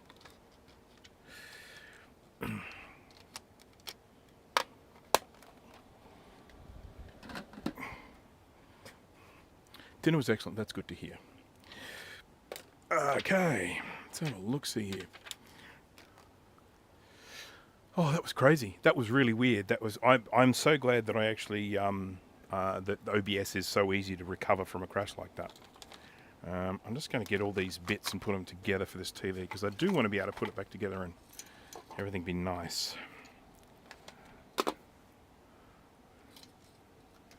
Yeah. Yeah. Yeah. Yeah. Oh, crap. It's alright. It's not gone. It's just missing. So, a couple of things I need to talk about. First of all, everyone's favourite SCSI emulator, the Zulu SCSI. I'm making a video on this at the moment, but I did want to talk about this on this live stream. Just wanted to discuss a couple of things. So anyone out there who is a vintage Mac person and has interest in SCSI emulators, there is a new feature which is in testing at the moment. I'm testing it, but it is public news. I don't have to keep it a secret anymore. So this here is a Zulu SCSI compact. The Zulu SCSIs come in a variety of different shapes and sizes, including the Zulu SCSI Pico, which is one where you can actually mount the little Pico board on yourself and utilize all the Wi-Fi and everything. But this is a self-contained unit. That's the little RP2040 CPU there. So this one here is, yeah, so it's obviously the advantage with this one is it's quite a small one. But anyhow, so there's the, how many SCSI emulators exist now? There are two main market leaders at the moment. There are some other ones as well, but the two main market leaders are Blue SCSI and Zulu SCSI. And of those, they're very, very similar. And one of the reasons why they're very, very similar is because they share a lot of the same code, because the code is open source. So when one adds something, the other can add something. So that's, yeah, so they are very similar. And I guess they both function very similarly as well. I mean, I think you can even flash one or the other with the same firmware. Don't quote me on that. That may not be true, but yeah. Now, a couple of years ago, the people at Zulu SCSI, the developers at Zulu SCSI, came up with this initiator functionality. Okay, there's a little pin there. You can just see it says initiator. And when you put a jumper on initiator, what it allows you to do is image a hard drive without the need for anything else. So I can get a hard drive and I can go plug it in here and switch it onto initiator mode, and it will do a dump of the hard drive to an image on the SD card. So as I say, the Zulu SCSI guys developed this and brought this into action a couple of years ago, obviously because, again, as I said, it's shared source code that is also available on the Blue SCSI. So it's a very, very nifty one, a nifty little feature there, having that initiator mode. Zulu SCSI have created a new feature today, or recently. As I say, I'm testing it at the moment. I am going to do a video on it, and I'll go into it, but there's a few things that I'm just needing to get some confirmation on. But what you can do with this now is you can connect this up to a hard drive. Did I bring a hard drive with me? I'm not sure I did. Connect it up to a hard drive. Give the hard drive a power source, same as you would if you were using the initiator mode. Get the little jumper, put it on the initiator pins, take the SD card out. This functionality does not work if the SD card is in there. So you must remove the SD card. Connect the hard drive, power up the hard drive, then you can get a USB cable like this. You can plug that in like this. Then you can plug this into your computer, and this acts as a USB to SCSI bridge. So you can actually mount a SCSI hard drive onto your computer using this device here. So, and you might think, well, what the hell good is that? Well, if you're in a situation where you're wanting to have a look at the content of a hard drive or get some information off it, just a couple of files, you don't necessarily want to image the whole thing, you can plug it into USB and just copy a couple of files off, that sort of thing, or have a look at what's on the drive, which I have done. Now, of course, keeping in mind that they're old file formats, HFS and HFS Plus. So HFS for the old System 70 stuff, 7.8 stuff, and then HFS Plus came out during 8.6 or something like that, I can't remember, and 9, System 9. So these are old operating systems which modern Macs no longer support without additional utilities like HFS util, and which of course is a good thing, but it's very command liney. But if you've got a Mac like, say, I don't know, G5 or a G4 PowerBook or something like that, which will support HFS, you can literally just plug in a SCSI drive as an external drive. Now, these things this is not a new functionality. Back in the early days of USB, when USB first came out, when obviously Apple was a massive adopter of USB with the Bubble G3 Macs, they dropped SCSI. They came out with USB. They dropped ADB, as in Apple Desktop Bus, and it was all USB. Steve from Mac84 has got a fantastic video on this, where he's talking about what it essentially did to the market when everyone was suddenly forced to drop ADB. And there were USB to ADB adapters and all this sort of stuff. And there were USB floppy drives, because that was the other thing that Apple did, is they dropped the floppy drive when they brought in the G3 iMac. And a lot of people weren't ready for that. So this created this kind of market at the time of all these USB peripherals. And one of the things that did get made at the time was a USB to SCSI. And it was basically a little box thing like that. You plug it into a hard drive, give some power, and then you could plug it into your USB, and you could mount a SCSI hard drive on your old computer. Well, this is now that functionality, which is handy because those adapters, no one makes them anymore, and the ones that are out there now are quite expensive. If you go onto eBay and you look for a USB to SCSI, they're expensive because they are rare.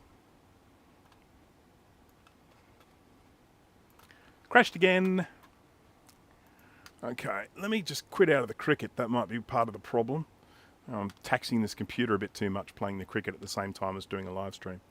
So I'll quit out of all the other apps. Is it overheating? It doesn't appear to be. 45 degrees C, that's all right. I mean, it is hot in here today, but it doesn't appear to be going super hot. But I was doing other things in the background. That might have been the cause. The load is, I mean, the CPU load is 25% at the moment, so it's not exactly taxing. But anyhow, sorry everyone about that I disappeared again. Just be aware that if that does happen again, that's about how long it takes me to relaunch OBS and then get streaming again. So that length of time, you saw that? That's about how long it takes me. So if it does happen again, you just need to wait that length of time. Hopefully that's the end of it. But OBS has never crashed on this computer before, ever. So it's a bit odd, but anyhow. Could be the HOTS. I don't see when the phone is off.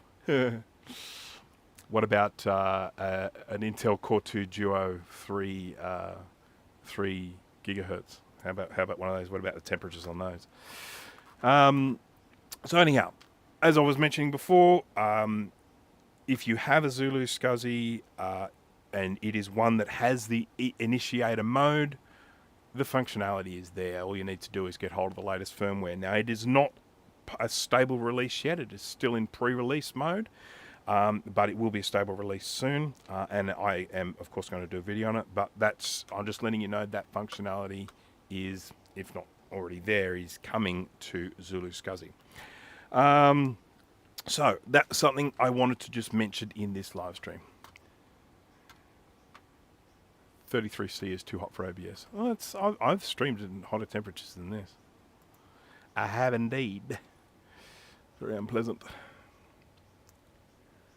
I'll tell you what, those old MacBook Pros, the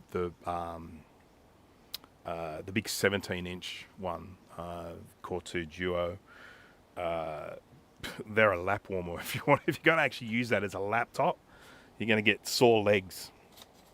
Now, I've got two other things that I can potentially be doing at the moment, and I'll leave it up to you guys as to what we want to do.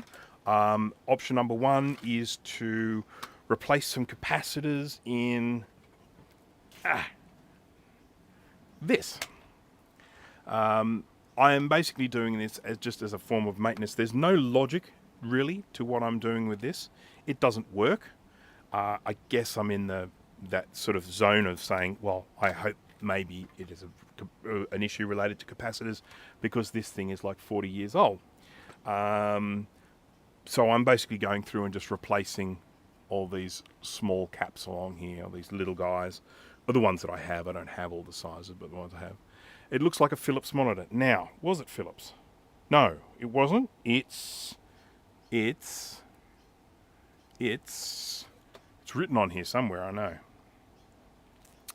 It's cool the way they used to label things, isn't it? The flyback transformer is in pretty ugly condition, but I've no reason to think that it is dead. I mean, it might be, but, you know, it's very rusted. I'll just change the view here so you can see.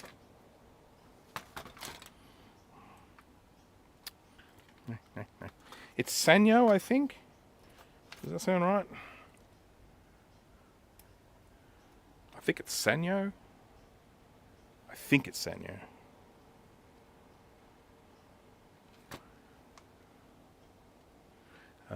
So I'm just going to go here to the top view.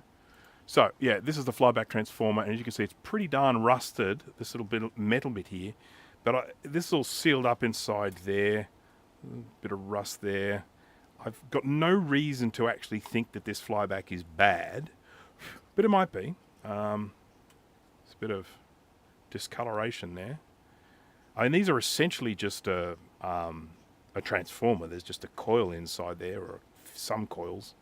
So this is something that can probably be tested, but just check the horizontal output transistor. Where's that? Let me have a look here. Let's have a look at.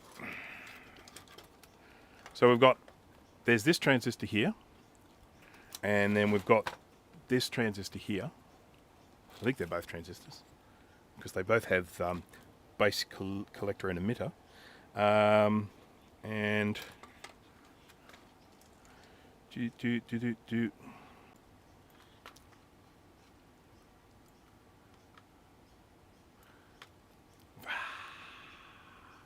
I think what I might do is restart this computer, so I'll probably just do that, and it doesn't take long to restart. But I think that's going to work out better in the long run, because whatever is going on with this computer, it's clearly going to keep happening. So what I'm going to say to everyone, just hang on for about a minute. That's about how long this computer takes to restart. So I'll just restart the computer, then I'll jump back onto the live stream. So just give me, a couple of minutes and we'll be good to go.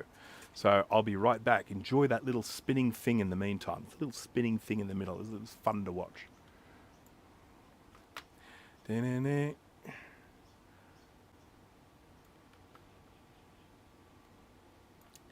Did you miss me? Okay, so let's hope that that's kind of resolved the issue and we're no longer going to have continuous crashing and stuff like that.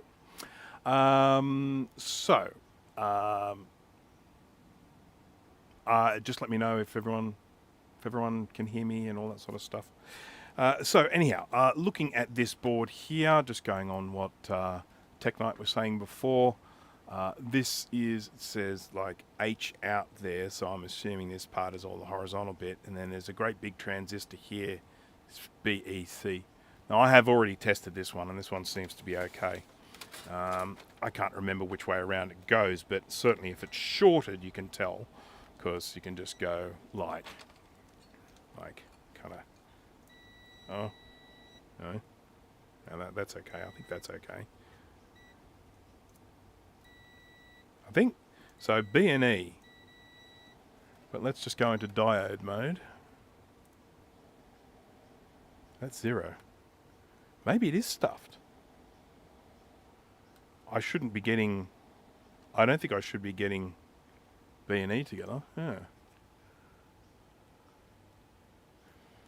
So, because typically the way because I don't really memorize this stuff, but typically the way that I would measure it, a transistor as I use. I go into diode mode, and I just go into, okay, so I'm getting a voltage drop of 0.5 there between B and C there, and then I go around that way, it's open.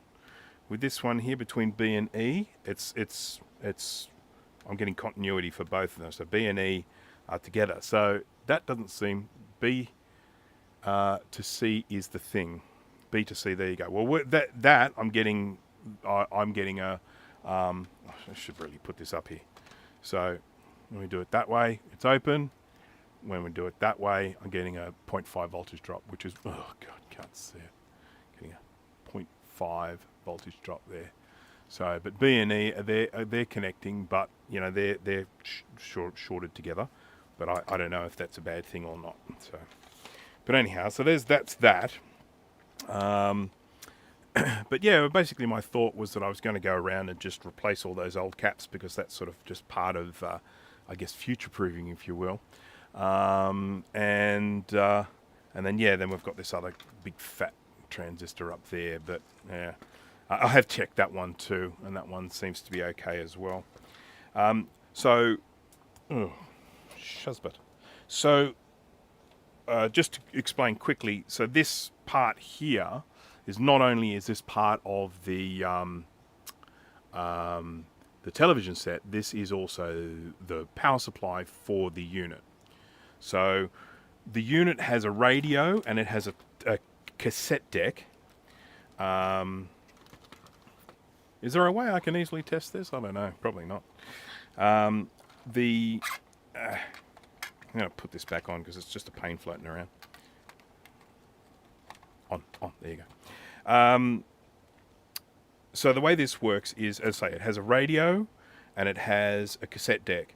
And when I plug it into power, I get radio works fine and the cassette deck works fine and the speakers make sound and all that sort of stuff.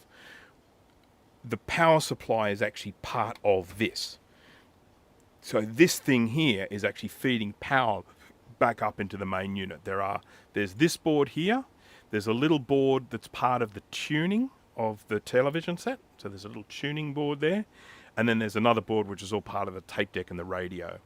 And it has the selector switch on it to select between tape, radio, and TV. Now, when you go on tape and radio, that's all fine. Then when you go to TV, you click it across to TV, nothing happens to the CRT at all. No whistle, no coming on. It's just absolutely and totally dead. But you do get static audio, which suggests that it is actually running the tuner itself, getting a signal, but we're just getting absolutely nothing to the CRT. The CRT is completely dead as a doornail. I have not been able to find enough information about this device to get hold of any form of documentation or anything like that. The one advantage that it has, it's incredibly well labeled.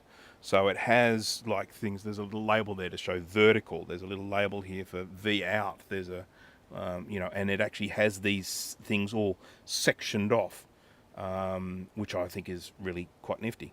I think this part here is the main power supply part there, because that's where the fuse is. That's where the fuse. I should have checked for filament glow.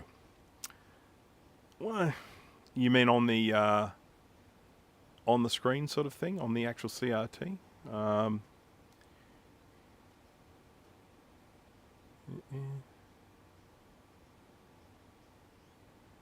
Transistor. I do like that.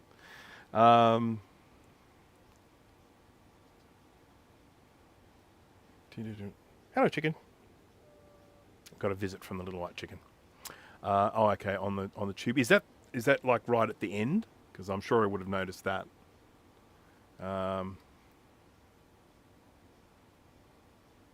Looks like a paper PCB, not fiberglass. Yeah, I don't know. Could be fiberglass. I don't know. Oh, actually, no, yeah, I don't know. On the neck of the tube. Yeah, look, I didn't do it with the lights off, but I didn't notice anything going on there at all. But I maybe need to do that again. But yeah, look, I'm pretty sure I would have noticed if there was a glow in the back of the tube, because I was looking all around and everything like that. The other thing I did when I did that, I put on my thermal camera to see if anything in this was getting hot, and nothing was. You know, you would expect that if this was running, you know, some things would get hot, things like this, like transistor and stuff like that. You'd be expecting that to get warm, and absolutely nothing. The only thing that was getting a little bit warm were some of these cables. You see these cables here that are just coming along there? I couldn't tell you which one, but some of these cables were looking a little on the warm side. Everything else was just room temperature. So it was really like nothing was happening at all. I mean, you would expect that if even if part of it was working, that you would get, I don't know, a couple of transistors or something like that getting a little bit warm, but nothing. Absolutely room temperature. Okay, it's possible you're missing B plus to the fly black, or you're missing horizontal drive if you have no filament glow. I think you're missing B plus. That's pretty noticeable, even in a well lit room. Yeah. Okay, yeah, no, it definitely wasn't glowing. It's nothing there. Okay, so let's have a look under here. So let's say this is beautifully labelled. I love it.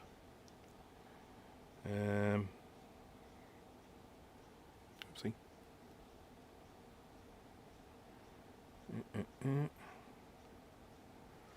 Yeah, but anyhow, look, I'm not going to... it was not my intention to bring this out and then rely on the Technite to go in and explain the whole thing to me. I was just going to whip off some capacitors and replace them, just as I say, as part of a future-proofing exercise. Because I do plan to get this working one day. Yeah. There we go. Okay, got to find a schematic and start chasing the B plus as a start. Yeah, I don't even know. I don't even know where to look for a schematic for this. It's a... I can tell you what it is. I did do a search, but there are so few of these around. A lot of people have never even heard of this device. So, yeah, it's a CX... It's got the same code as a completely different device. It's this Sharp. I'm pretty sure it's Sharp.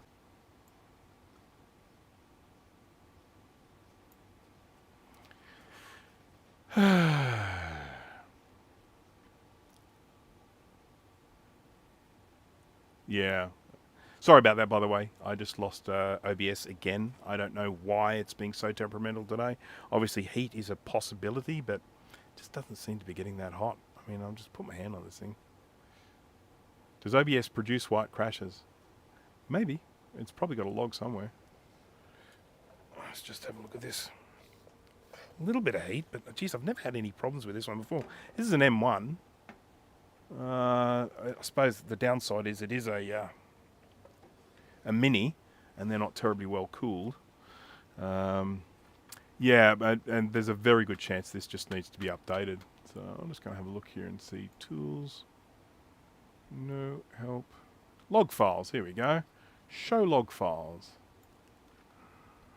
And today, let's try this one. 1251. No. Failed to get name. Media source chooks. Well, that's one way to make it crash. That's definitely one way to make it crash, and that is to look at the log files. I think it might have something to do with the chickens. So I'm going to switch.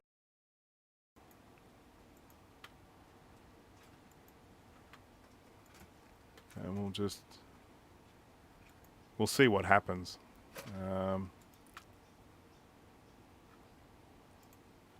Alright, so I've switched off the chooks. Alright, okay, so where are we going to go with this one? This one I am...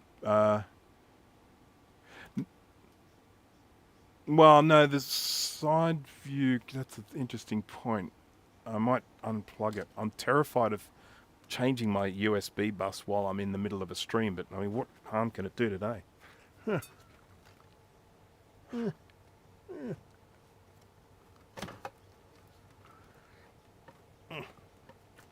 There we go. Okay, I've disconnected the side view camera from I've disconnected the side view camera from the computer, so it's not even connected at all. So if that's causing a problem, we will forget about it. Okay, so it does definitely appear to me like OBS doesn't want me working on this one here. So what am I going to do about this? I'm going to see if I can hunt down some information on Sharp television sets. And that then might give me I might be able to find a schematic, and from that I might then be able to go in and start tracing some things out and figuring some things and stuff. So I will dispose of this one for the moment. I don't think, I mean, unless people do want to sit there and just watch me change capacitors on it, but I feel like that might be about the most boring thing in the world. If the thing keeps crashing, I probably will need to wrap up. I really don't want to, but, you know. What's the brand name on the tube? I don't have it here.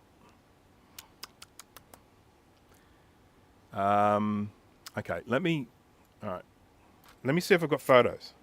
Because I took a lot of photos of the thing when I first got it. So I've probably got photos of what the product is. So there is motion at your front door. Why is there motion at my front door? Ah, I know why. Because my wife is watering the plants, which is a very good thing on a 35-degree day. Photos.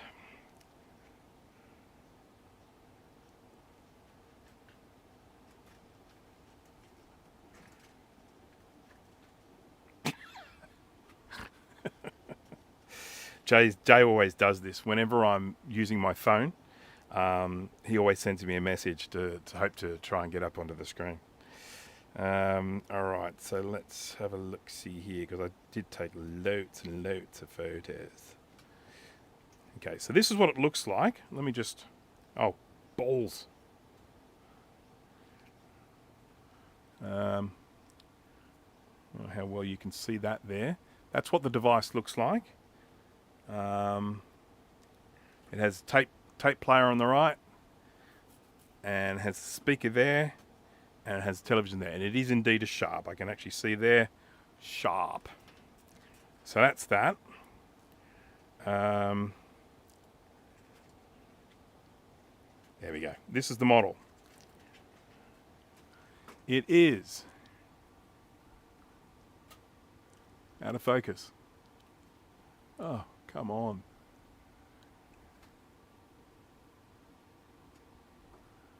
Sharp CX1020. Solid state color television. Sharp Corporation, made in Japan. Nice TV combo worthy of fixing. I agree. I love it. I love the look of it. I mean, I like it even when it's not working, but I would love it even more if it worked. First time I send a harmless non-PG message. Yeah.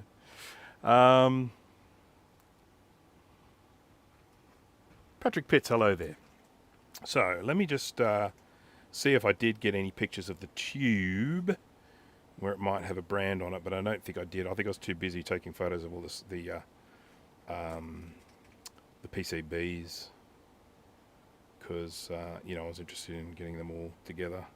I've got a photo of my cat with its face in my shoe. It likes to sleep with its face in my shoe. Oh, I'll tell you what I've also got a photo of. Went for a bushwalk yesterday, or the other day. Red belly black snake. Right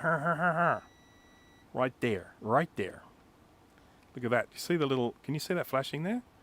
That's the infrared of the, it's the, what do they call it? The LiDAR, I think.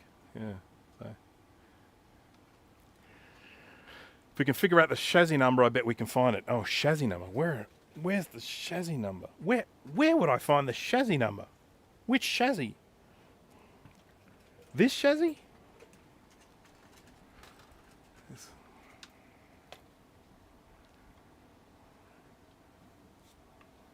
There's numbers on all of these things.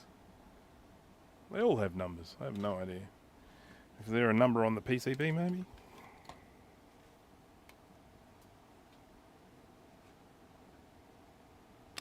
There's a number on the PCB. I don't know if that's of any use. K1418DE. But yeah, I don't know. And then there's another thing here that says SPWBF141BCE. I'm going to have to do searches on all of these numbers and just see if anything turns up.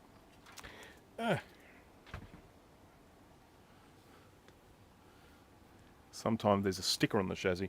Well, there is a sticker on this.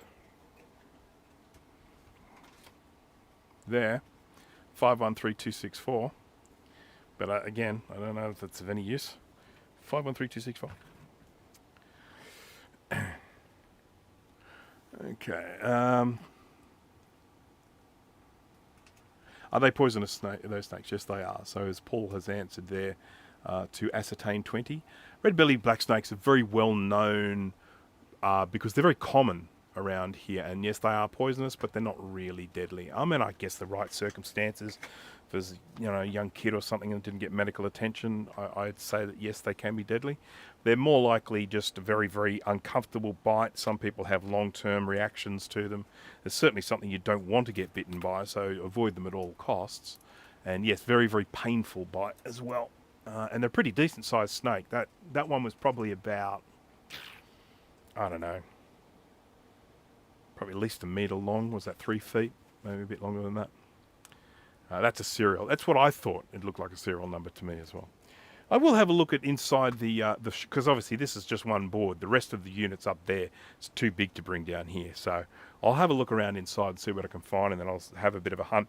But what I might also have a look at is see if I can have a look at some, see if I can find any other schematics for some other small sharp TVs of the era, because there might be some similarities in the way that it's done that will allow me to do a little bit of tracking and figuring and stuff. Foxhound 477, hello there. You've missed the crashing of OBS like 5 times during this live stream. I've changed a few things and it seems to be stable for now. Touch wood. But yeah, a bit of a bugger. Not very good. One thing I am going to do right now, because I said I was going to do it and I haven't done it, I'm going to do it right now, is I am going to test out the new flux from Styri. This is the V4. So I'm just going to zoom in here. I'm planning to replace this camera that I'm fiddling with here at the moment. I don't like this one. It's bothering me. You can see how it's out of focus here, but it's in focus here. I don't like that. I'm either going to try and fix that with an alignment type fix, or I may end up just replacing this camera altogether. So I'll tell you what you've missed, Foxhound. Not a lot, to be honest. The first thing we did was had a look at a little portable LCD colour television from about the 1980s. It's a Casio TV 1400. And the issue we're having with it is getting black and white image instead of colour. And I got a lot of help from Tech Night with that. It's given me a lot of things to potentially go in and look at, which is excellent. And I do actually have the service manual for it. So I'm hoping that service manual will give me some ideas of things that I can check out and hopefully get the colour back. So that's really good. That's quite a positive one. I should have, of course, just done a search for the schematic before, but anyhow. And then I started having a look at the guts of a little portable television thingy, but that's on hold for the moment because I need to do a bit more investigating.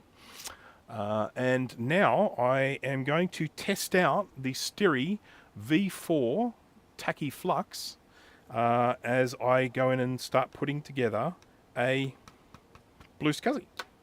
So yeah, won't that be fun? Won't that be nice? I just have to get all the bits. So I have here, this is my Blue Scuzzy container. Oh my goodness, I need more.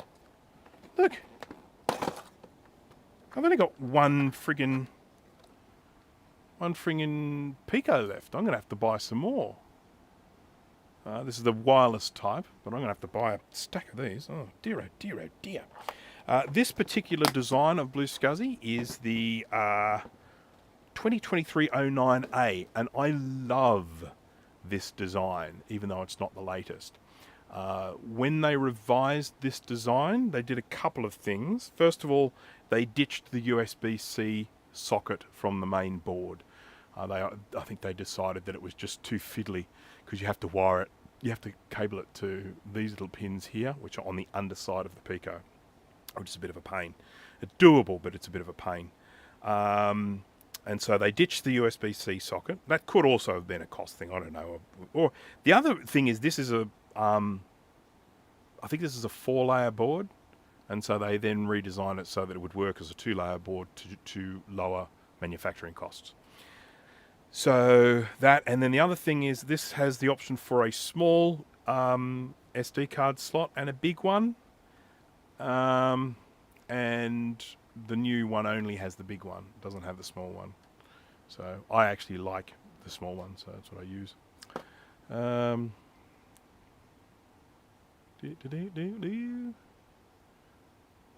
mum got bit in the kitchen with a red belly when she put the kettle on. She had just woken up and didn't notice it.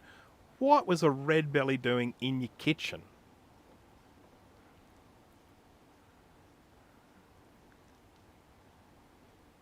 Hello, Mega. All right. So let's give it this a crack and see how this goes. So I need a bunch of components. So I'm going to start with some 4.7 microfarad capacitors, and we need 8 of them. There we go. And C6, C7, C8. No, sorry. C6, C7, 10, 12, 15, 16, 21, 23. There we go. Hope you're all taking notes. Actually, you know what I am going to do? I'm going to stick the bloody Pico on first.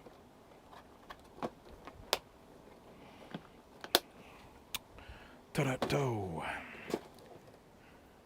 Okay, so this is what I was talking about before. So this is the Pico board, and then you've got these little pads there. 1, 2, 3.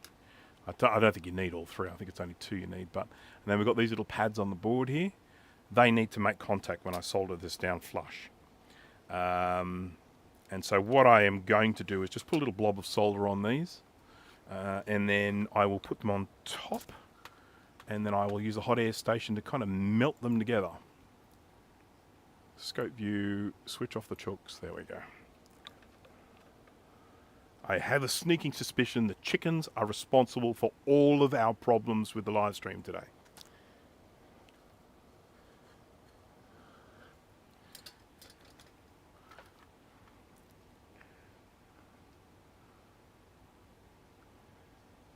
Museum has some info on. Radio Museum has some info on the set. Yeah, I did see that. Not a lot of info there, though, unfortunately. Contact Sharp, see if they can help me out. Right, we're going to be using Steries solder today as well. I'm going to try this really thin one. This is nifty.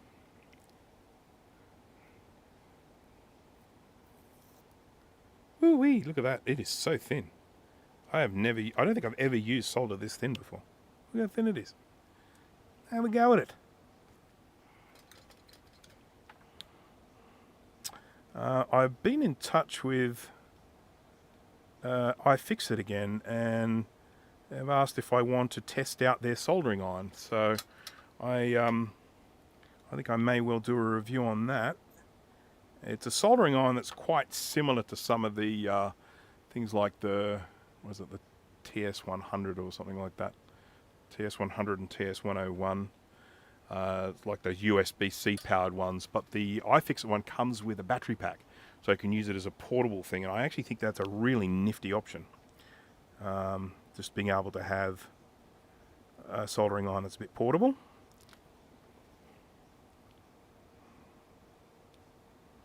Okay, I've got more solder than I need. Oh, it smells good. Oh wow, this V4 is just smells delicious. Makes me hungry.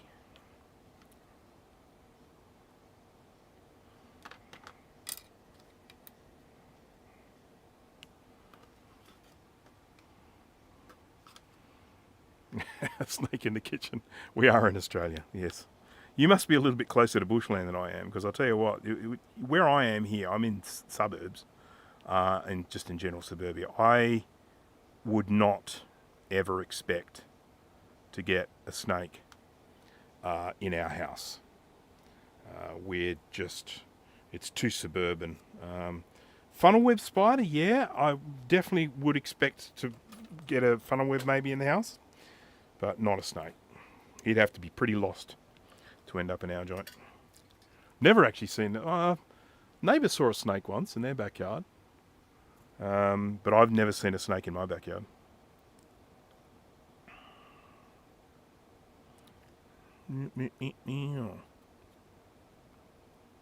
Okay, so I'm just soldering this in position, but just at one end, like that. So this is now where it needs to be, but it's only soldered just at that one end. Then what I'm going to do is I'm going to apply pressure with a pair of TWEEZERS, like this, and I'm going to apply hot air to this region. And that's going to make the board hot. It's going to melt the solder that's in between these two pads, and then we'll be able to make them make contact. So, let's go and do that now.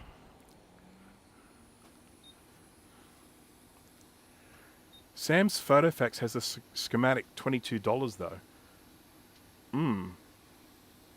I'd pay $22 for the schematic, but I'd want to know that they really had it and it wasn't just some sort of scam.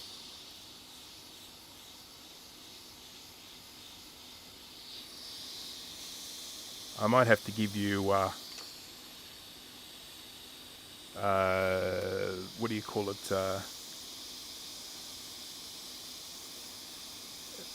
admin, so that you can send me a link to that, that thing. What I'm hoping to see is when the solder melts, a little bit will kind of squeeze out.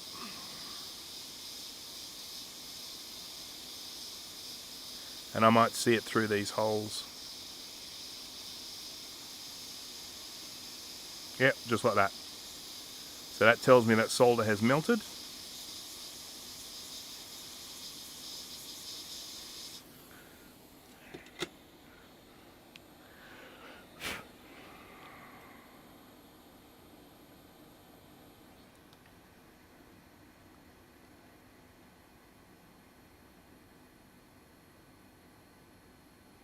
Yeah. The way sorry, this is very hot. It's now stuck to I've got a piece of plastic that I've been using for this, and it's now stuck to it. I just got to wait for it to cool down. The way that the Pico has those USB pads located is a real pain. I did a video on the Zulu Scuzzy Pico Slim. And in that video I assemble it, and when I assemble it you'll see how they dealt with the issue. What they did is they actually left a little hole here with a couple of pads so you could solder a wire. And I actually thought that was quite a nifty solution to the problem. Alright, now we just have to check and see that we've made contact, and we can do that by doing some pins from here to here, but I can't remember which ones they are. We'll do it octopus mode, where we just get out there and we test everything. Beep. Here's my beepity beep. Is it that one? Who knows? So, go from there.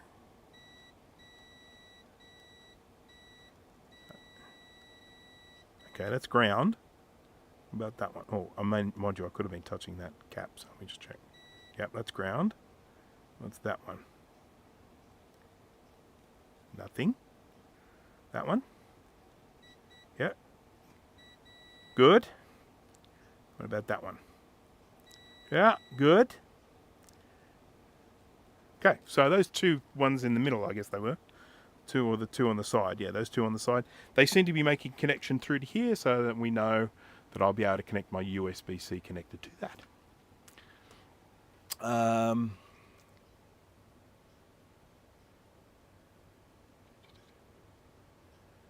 Got to run visitor door. Okay, visitor door. Say hello to them for me.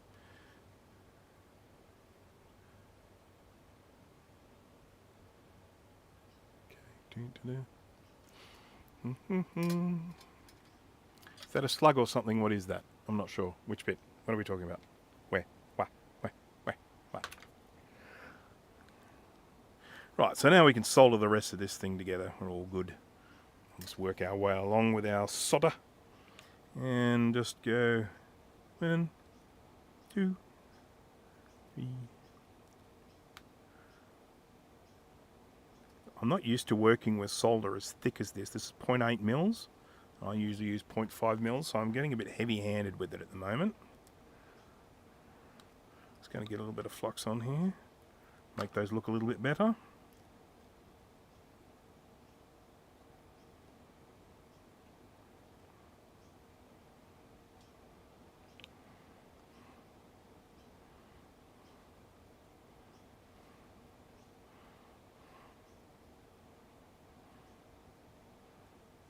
I'm going to go with my thinner stuff. I find it a little bit more manageable, thank you. Okay. Well, I can tell you, thus far, and this is very early days, but thus far, this V4 flux is the bomb.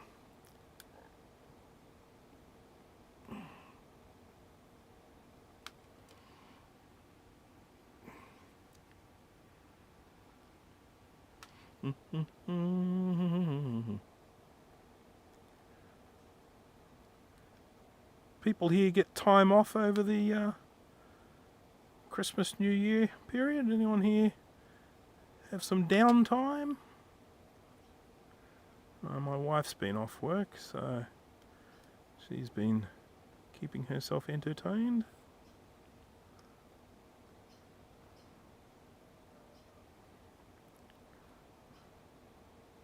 There we go. Okay.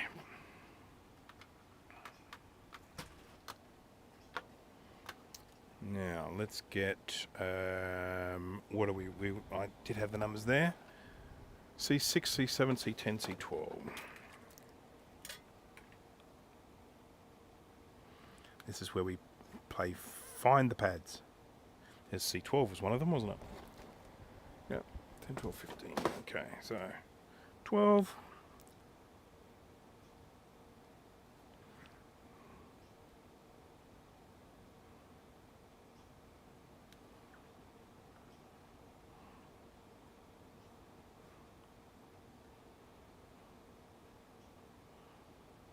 I'm so hot. And I don't mean that like, hey, I'm hot. I mean, I am so hot. The weather, hot.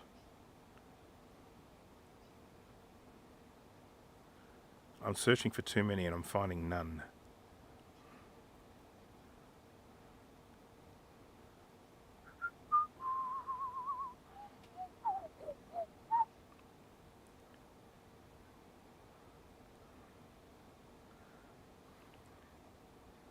It must be down here then.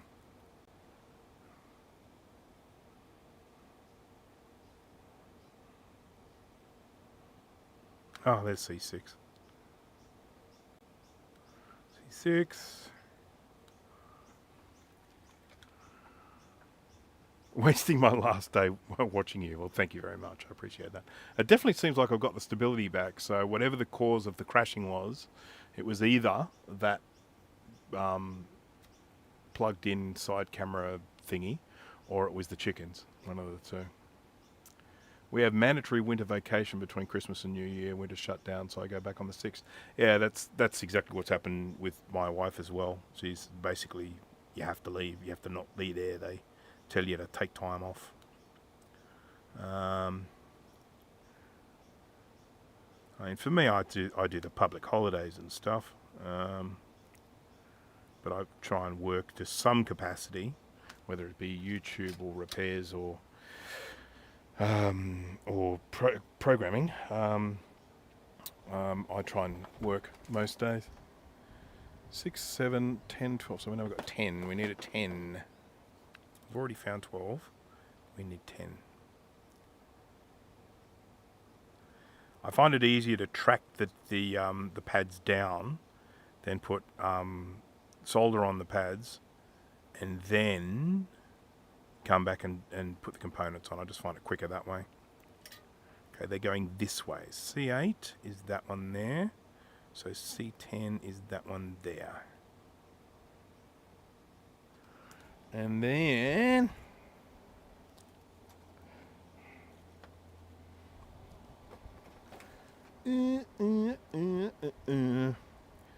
15, 16, 21, 23. 15. There's 21.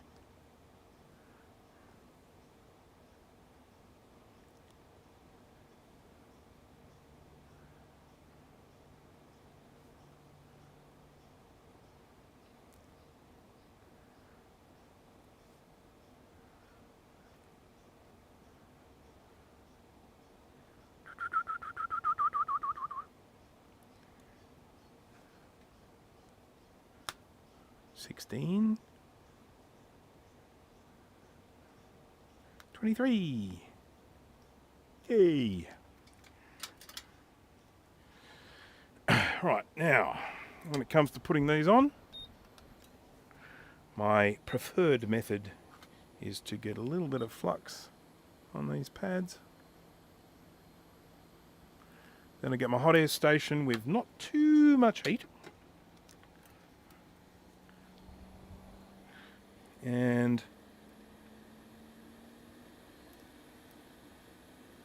come on.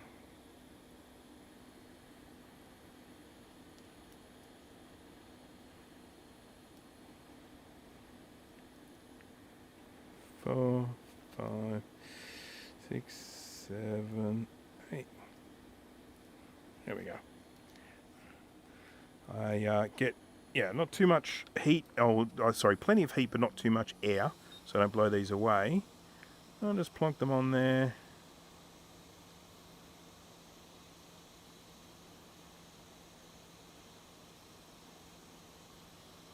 I cannot believe how nice this flux smells. I mean, I know I should be using Fume Extractor, shouldn't I?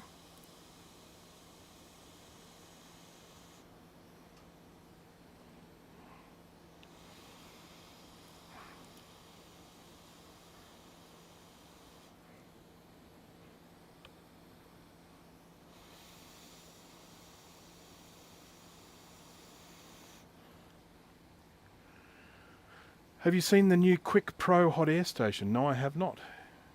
Quick as in Quick, the same as the makes my hot air station. As a new Quick Pro hot air station. No, I have not seen the new Quick Pro hot air station. I'll be honest, everything out here is so friggin' expensive. I'll be using this hot air station until it literally has no life left in it. Because it cost me an absolute friggin' bomb in Australian dollary dues. Same as the microscope. That was expensive.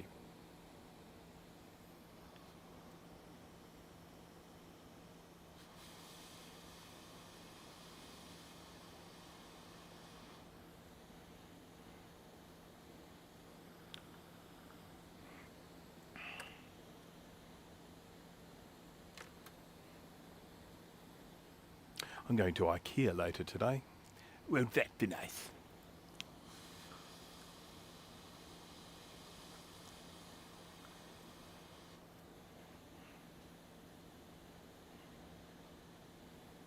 There's one more. 1, 2, 3, 4, 5, 6, 7. Where's the 8th one? Ah, there it is.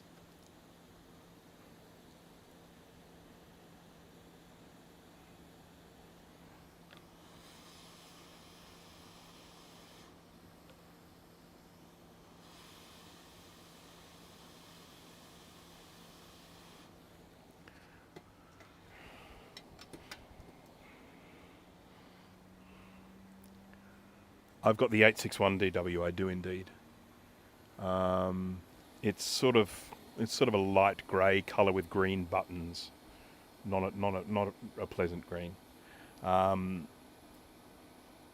would not have bought this one if there was another brand, and I can't remember the name of the brand. It's one that Jay from the House of Moth bought, but I can't remember what the brand is.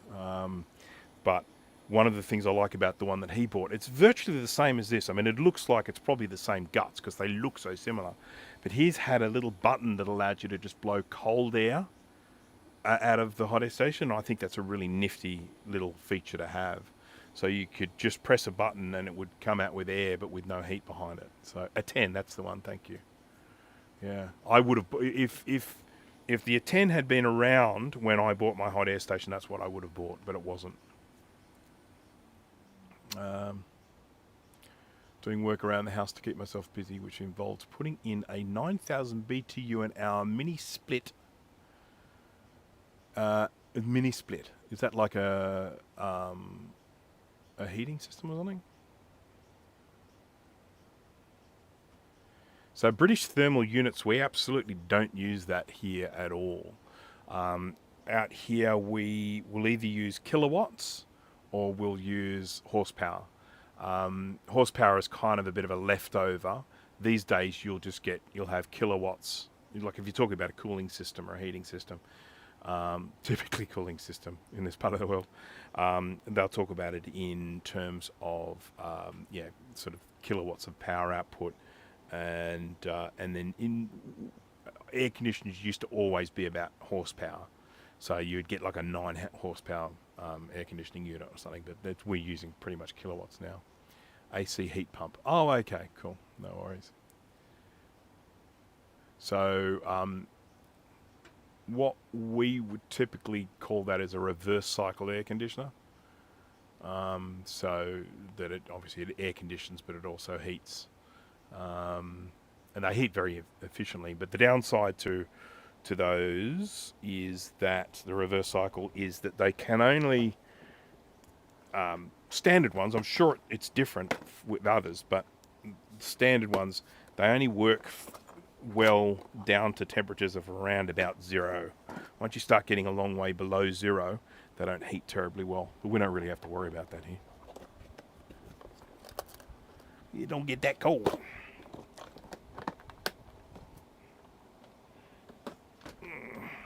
Okay, so this one is going on to C3, C4. I will be finishing very soon. Where did that come from?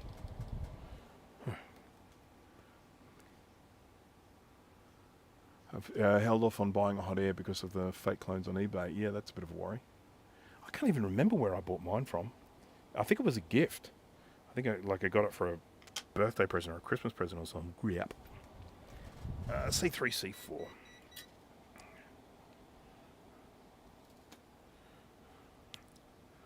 C4. This one's a big one. Here we go. There's C3 and there's C4.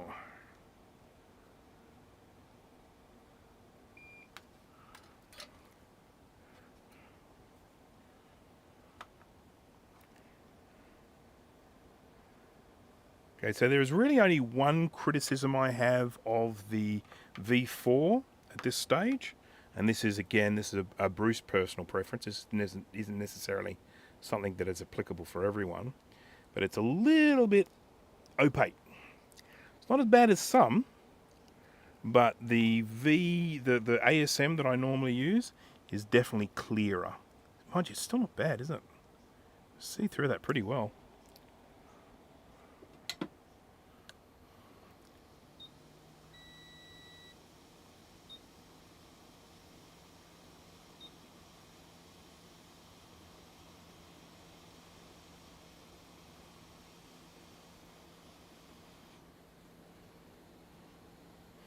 And while no one is ever going to tell you, don't worry about a fume extractor. Everyone is going to tell you if you're soldering, use a fume extractor.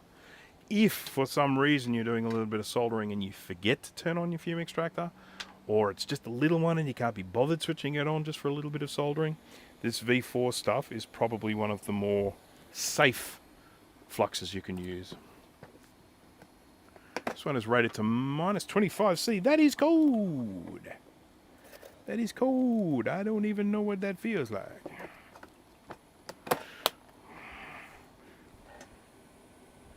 Okay, we've got a few caps with no label here. C1, 2, 5, 8, and 9 has no label. I made a note of that. C1.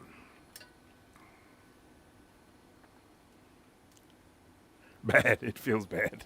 I believe you. C1. C2. C5. C8. C5.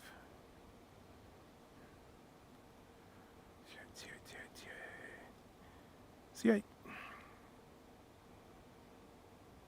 C9 is one of these ones that's not labelled. I think it's that one. No label on that one. Okay. 11 and 13. It's 13. I think that's one of them as well. That's also not labelled. 11. 11.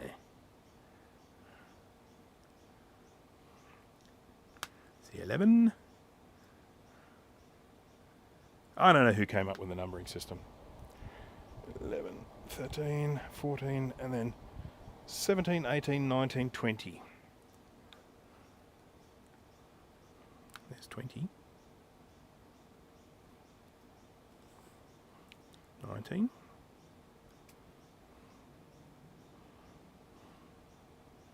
18. 17.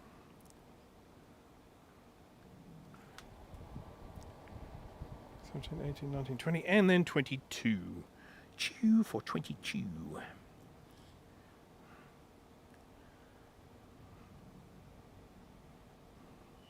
That's R, that's not Z.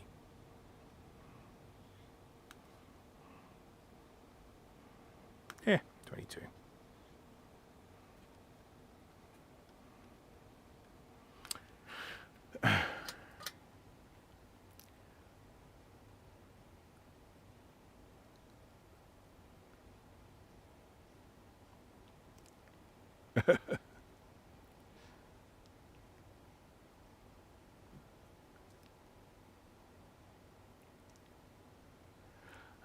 Have we seen? Yes, I have definitely seen the controversy associated with honey.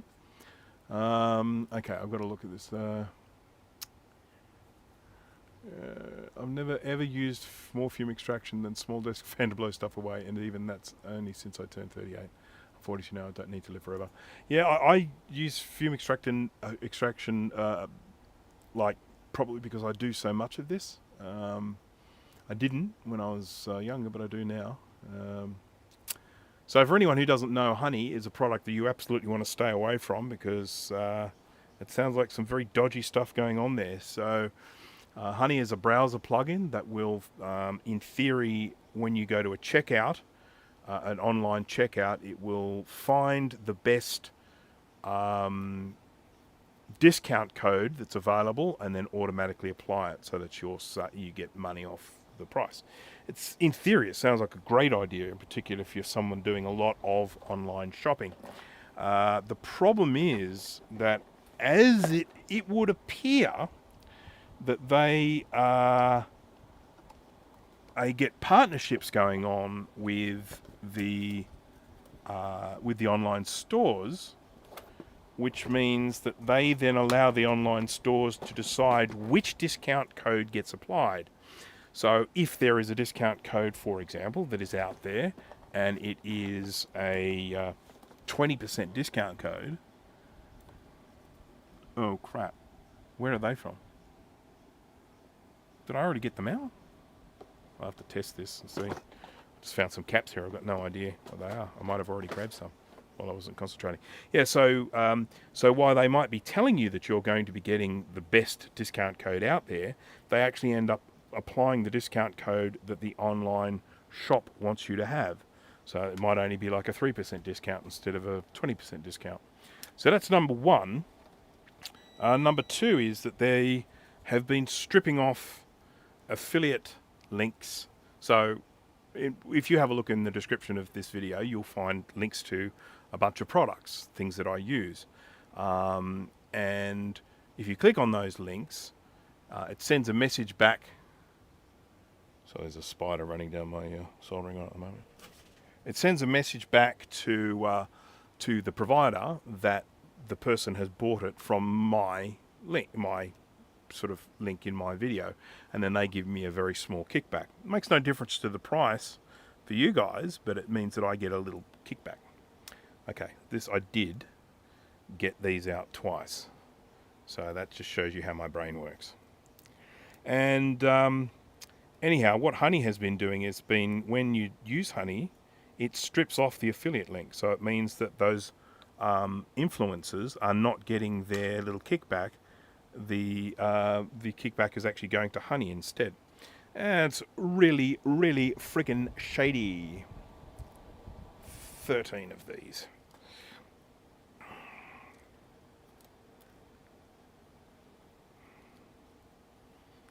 And it's kind of not too surprising, because when you look at something like Honey and what it does, you look at it and you think, oh, how do they make their money?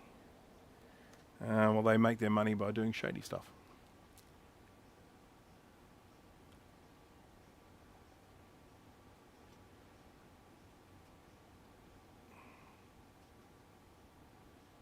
Yeah, I would love to see a class action lawsuit go through, and I would love to see them have to pay back all the affiliate money they stole. 4, 6, 7, 8, 9, 10, 11, 12, 13. I mean, this is something that has impacted some of the biggest influencers on YouTube. And oh, you don't want to get us influencers mad. Look out.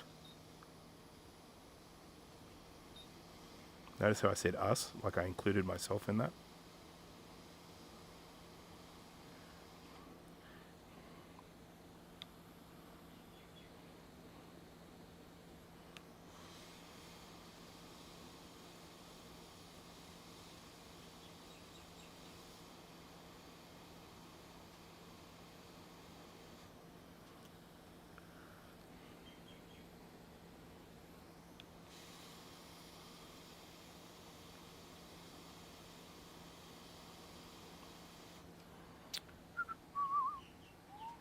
Roger, hello there. Hope everything is fixed. Well, sort of, kind of, maybe not really. But well underway, well underway. I'm going to actually wrap up in a minute because I do have other things I want to do. I am heading off to IKEA in a little while because I want to grab a saucepan. Another saucepan. I already have lots of saucepans, but not saucepan, sorry, frying pan. Big difference. I need to get a frying pan. And IKEA have these very, very nice frying pans, and they're very cheap.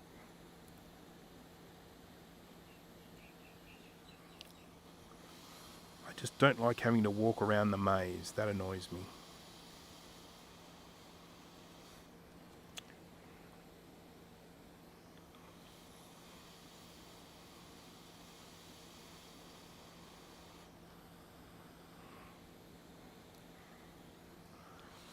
Well, I can definitely say, oopsie, that this V4 sample 99 flux from Steri is good. I do like it. We'll see, I may end up using it instead of my ASM, but we'll see.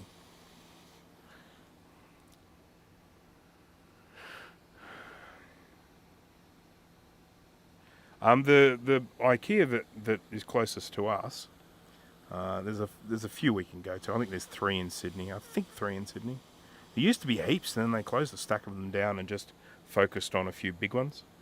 But the one that's closest to us,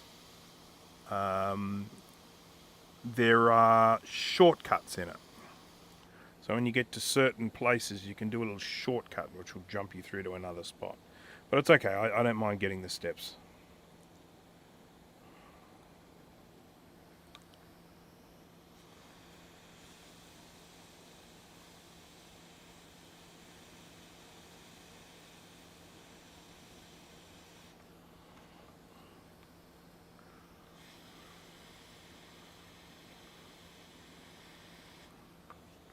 It is hot.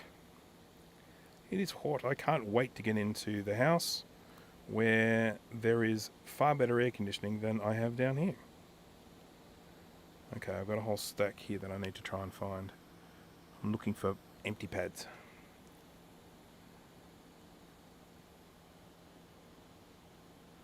Or did I just pull out too many?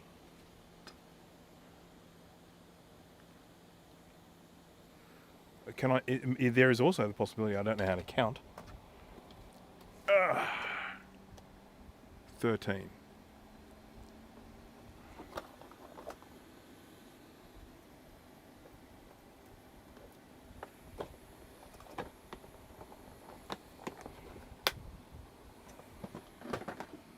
Oh.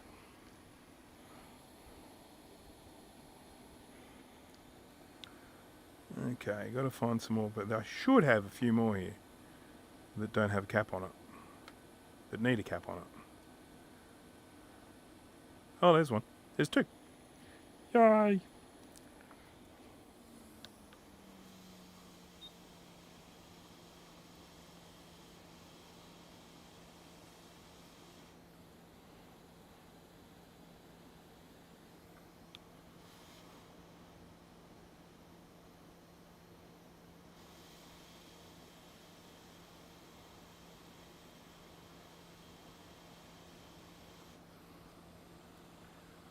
There's maybe one more around here somewhere.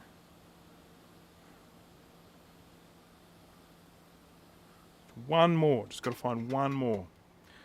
Sorry, I missed the start. Wow, it's terrible. I was playing around with my little portable LCD colour TV, and Technite was trying to help me find out why it was displaying in black and white. And we think we've kind of got a reasonable idea of what needs doing. I may have miscounted, you know.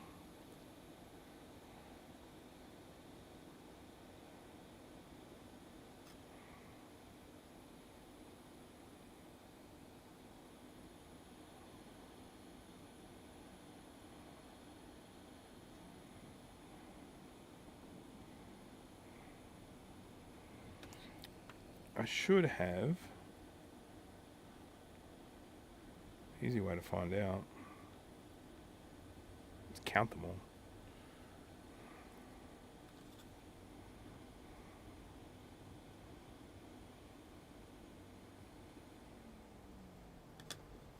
I think that's it. Okay, well, I think that's probably going to be it. I'm going to, I won't build this whole thing. It takes me about an hour to build one of these, and well, a little over an hour.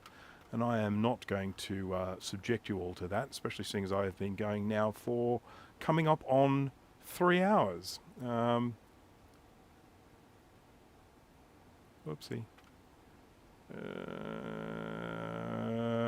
There, found it. God, it took me a long time to find that. And of course, Steve's turned up, so we've got to stop now. Maybe we can, do you think we can encourage Steve to do a live stream? Steve, come on, Steve. Do a live stream. Oh, sore back. It's really not good for me to be sitting still for such a long time. I think I got all of the capacitors on that one. I have this horrible feeling like I did miss one because I've got one left over. One of two things could have happened. I could have miscounted and got the wrong number of these out, or I could have accidentally not put one on. I won't know that until I get further along in the build. So here we go. Here's what it looks like thus far. So we've got a few caps on there, and we've got the Raspberry Pi Pico on there as well. And we've been doing it all using the latest Styri V4 TF, which I have to say, at this stage, is getting a glowing recommendation from me, and is one of the nicest smelling fluxes I've ever stuck up my nostrils. So yeah, it's a good thing. It's a good thing. I have to apologise. When is my next stream? That's a good question. I generally try and do them weekly, and I generally try and do them on the weekends. That's my plan. I know I haven't been doing as many lately, and that's mainly because it's this weird time of year. So I would think probably in about a week's time would be when I would plan to do a stream. I'm working on some videos as well. I'm working on a review video of these. These are some solder tweezers, and thus far, pretty good. There's some things I don't like about them, but on the whole, they're good, in particular for the price. So, yeah. Very handy for removing little components like this.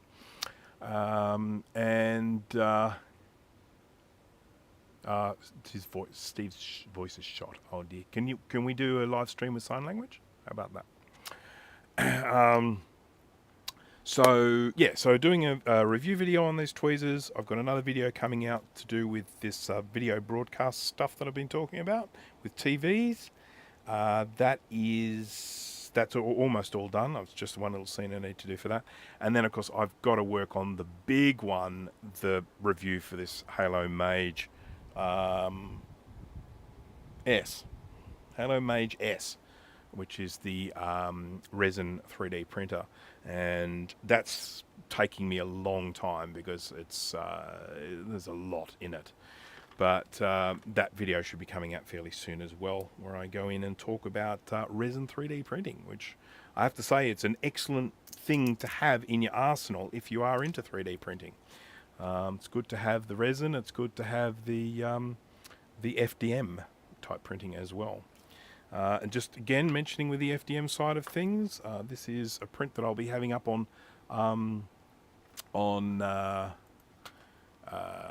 Thingiverse soon, and this is an adapter to allow you to get a AA battery to then put into a space for a C cell. So you can put that into, if you've got a flashlight or whatever you have. In my instance, it's a portable television set. Pop that in there and use a AA instead of a C cell, because these are so friggin' expensive. And today's modern rechargeable AA's have so much power in them. So if you're talking about using it on an old device like I am, I'm using this on a device from probably like the late 70s, early 80s, something like that. Using a AA and that will give me heaps of power. Okay. Alrighty. I only know one gesture in sign language. I'm not sure that one counts. There's one that was like, was it bullshit? That was one. Bullshit.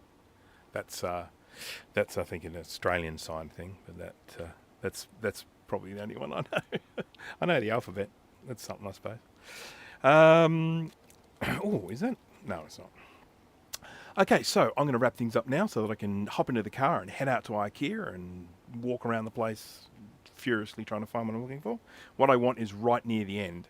So I have to go all through the maze to then get to the bit at the end. And then I've got to figure out what I'm going to cook for dinner tonight. Sunday night, I always like to cook something yummy for dinner. And it's 35 degrees, it's very hot, and I'm very uncomfortable. Okay. Fixing venting on my resin printer is one of this year's goals. Yeah. So this one that I've got here, it has a little filter, and then it has a little motor, a little fan, and a little filter, and then it has a hose that comes out the back. And I have that hose basically pointing, it goes through a hole in the back of the shed so that the fumes go outside. So when the lid is down and when it's operating, you can't smell it at all. Excuse me. A little bit early for that, isn't it? It's only 2 o'clock in the afternoon. Okay, well, thank you to everyone who joined in the live stream today. Sorry, it was a little bit of a mishmash. It was a bit of a mess today. I had certain plans for it, and some of those plans went awry.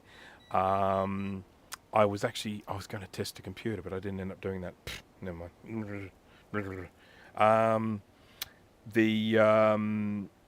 We did have a look at the little pocket television set. Might be able to get that fixed.